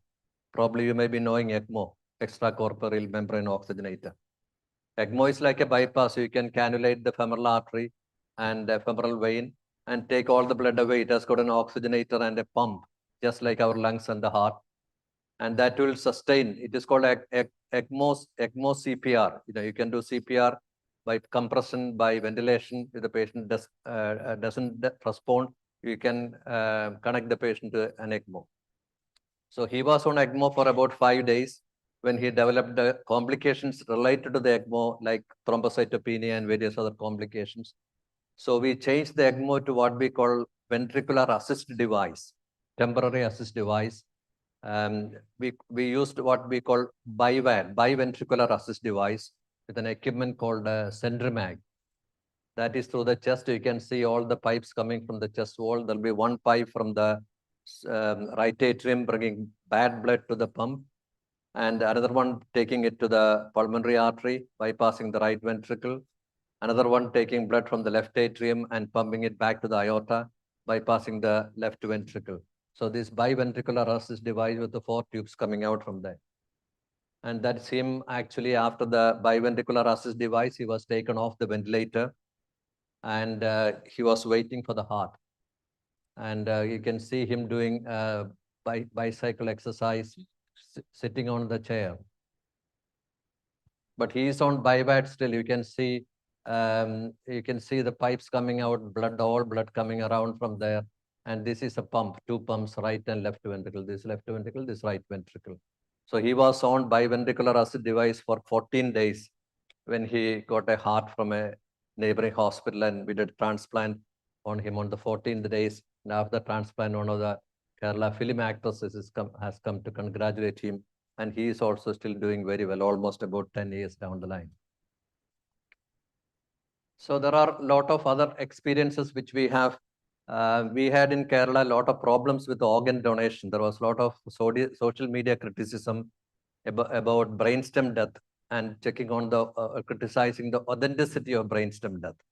I'm sure you would know what is meant by brainstem death and how it's being certified. There are certain tests which the neurologist or the neurosurgeons do to make sure that the brainstem is not functioning. So these patients, everything is, every organ is functioning, but the brainstem is gone, brainstem gone, breathing is gone. So once the criticism happened from 2017 onwards, there was very few transplantation happening. And this is actually, this happened 6 months ago. This gentleman called Ajin Elias, who had a bypass done at the age of 31, at the age of 26 years because of Kawasaki disease. Huge aneurysms of the coronary artery disease, impending rupture. He had a bypass surgery done in a neighboring hospital. But during the course of many years, he developed dilated cardiomyopathy. So he had the first heart 6 months ago, a heart which we brought from Trivandrum again by government helicopter. Now the state government got a helicopter which he gives free for, which they give free for the organ donor run from hospital to hospital. So we got a free helicopter for him, and actually we did the transplant, and he was doing well, went home, and the same evening we had another donor alert from the neighboring hospital when this young lady called Avani was waiting for a transplant from the age of 10 years. And she was slowly deteriorating. And at the end, I called the family and told them that, look, we don't have any organs available in Kerala. So you better take her to Chennai.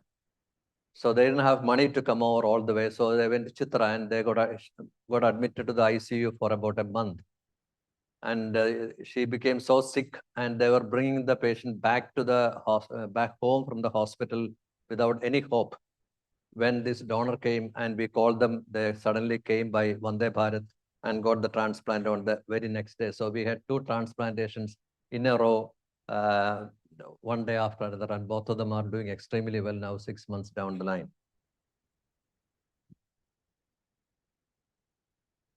So there are a lot of people, whenever we talk about the people who has received heart and surviving, we should always think about the people who has donated the hearts.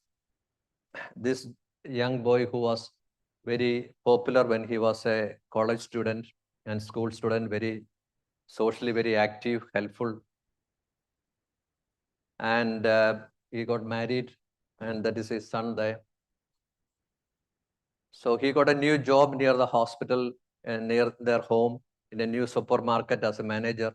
So that night, the day before the shop was being opened, he was working late in the night, and on the way back home, he had an accident. He died.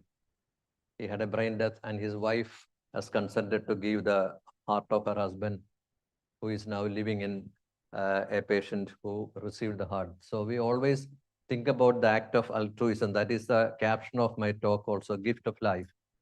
More than the successful stories of the patients who has received heart, we should think about the altruism shown by the family. Most of the donors are young and they are very healthy. Most of them die in a road traffic accident.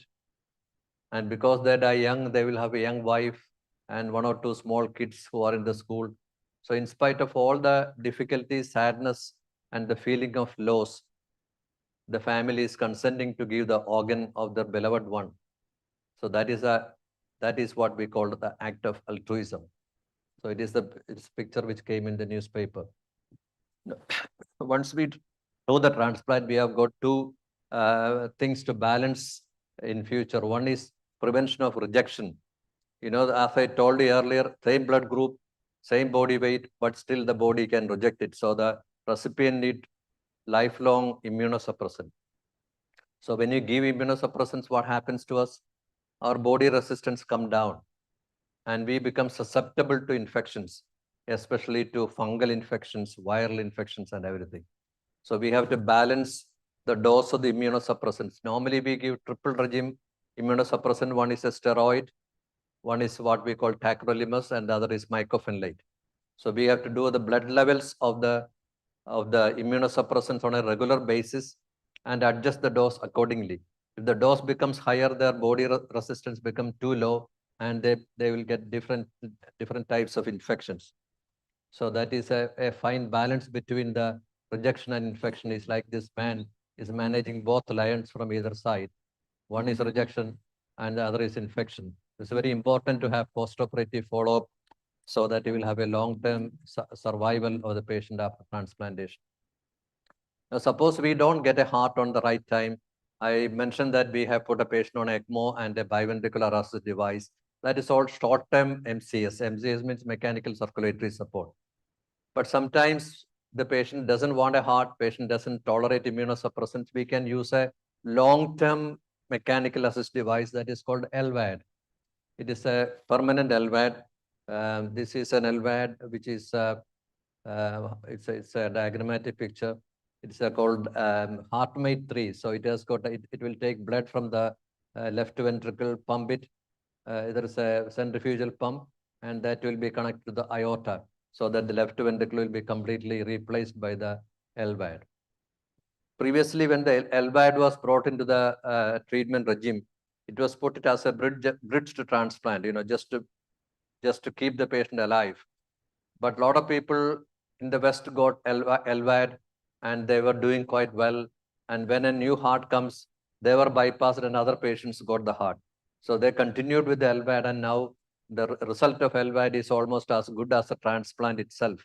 And nowadays in many countries where the shortage of organs are there and more patients are there, we use LVAD as a destination treatment as well. So this is a group of transplanted patients coming for a meeting. I don't know, Adijeevanam we call it. This is a Tamil word, I couldn't read it. Is it a survival or whatever it is? That I think that's the meaning. Most of you may be able to read it. Now, last few days ago, this is a picture of Girish. He himself made a cartoon for me and sent it to me and put it in the Facebook. He completed 12 years after the first redo transplantation in India. So just briefly go through this. He was so bold that he came to me in 2013 telling me that, "Doctor, I want a heart transplant." So he was such a bold fellow. So that is the story of 2013. That's me looking little bit more younger, isn't it?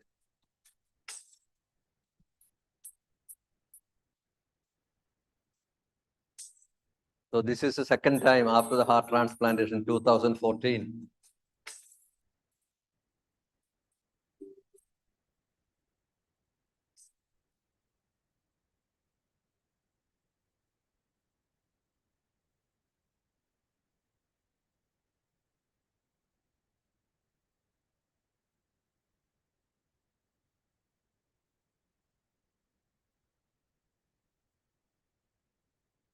So he was sending a note of congratulations to the team, thanking the whole team for what we have done.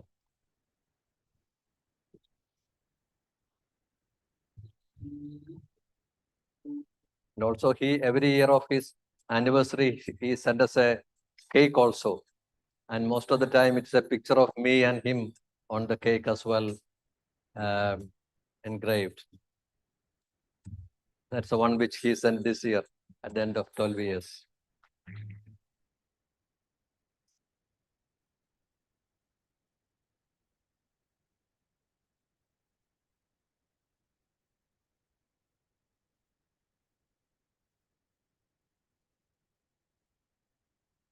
So thank you so much. And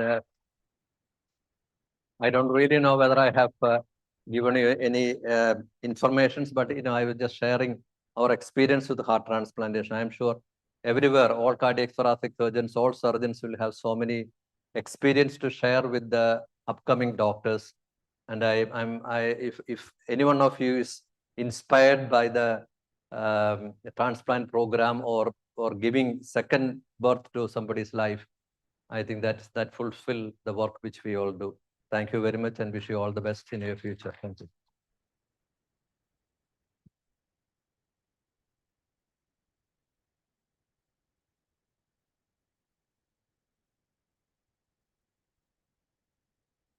On behalf of everyone present here, I would like to express our heartfelt gratitude to Dr. Jos for sharing his invaluable experience and wisdom with us today. Your pioneering work and dedication to patient care have set remarkable benchmarks in the field of cardiac surgery. Now, I would like to call upon the stage Acting Dean Research, Dr. Sivarajani, to facilitate Dr. Jos with a small token of appreciation.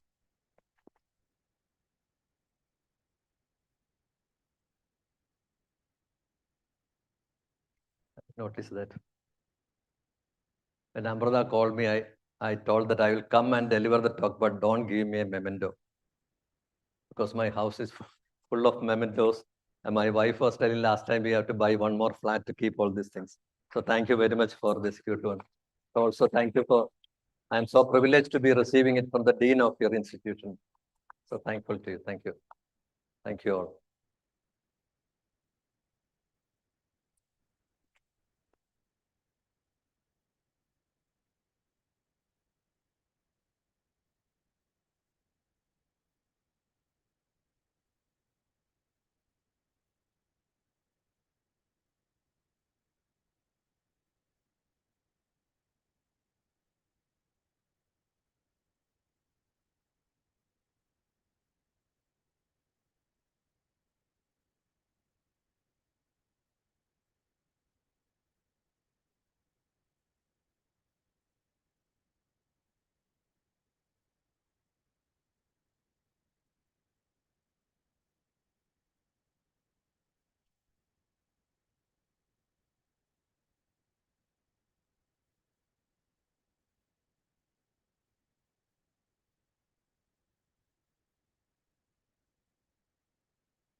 Delegates, before you leave, kindly scan the QR code on the screen once again.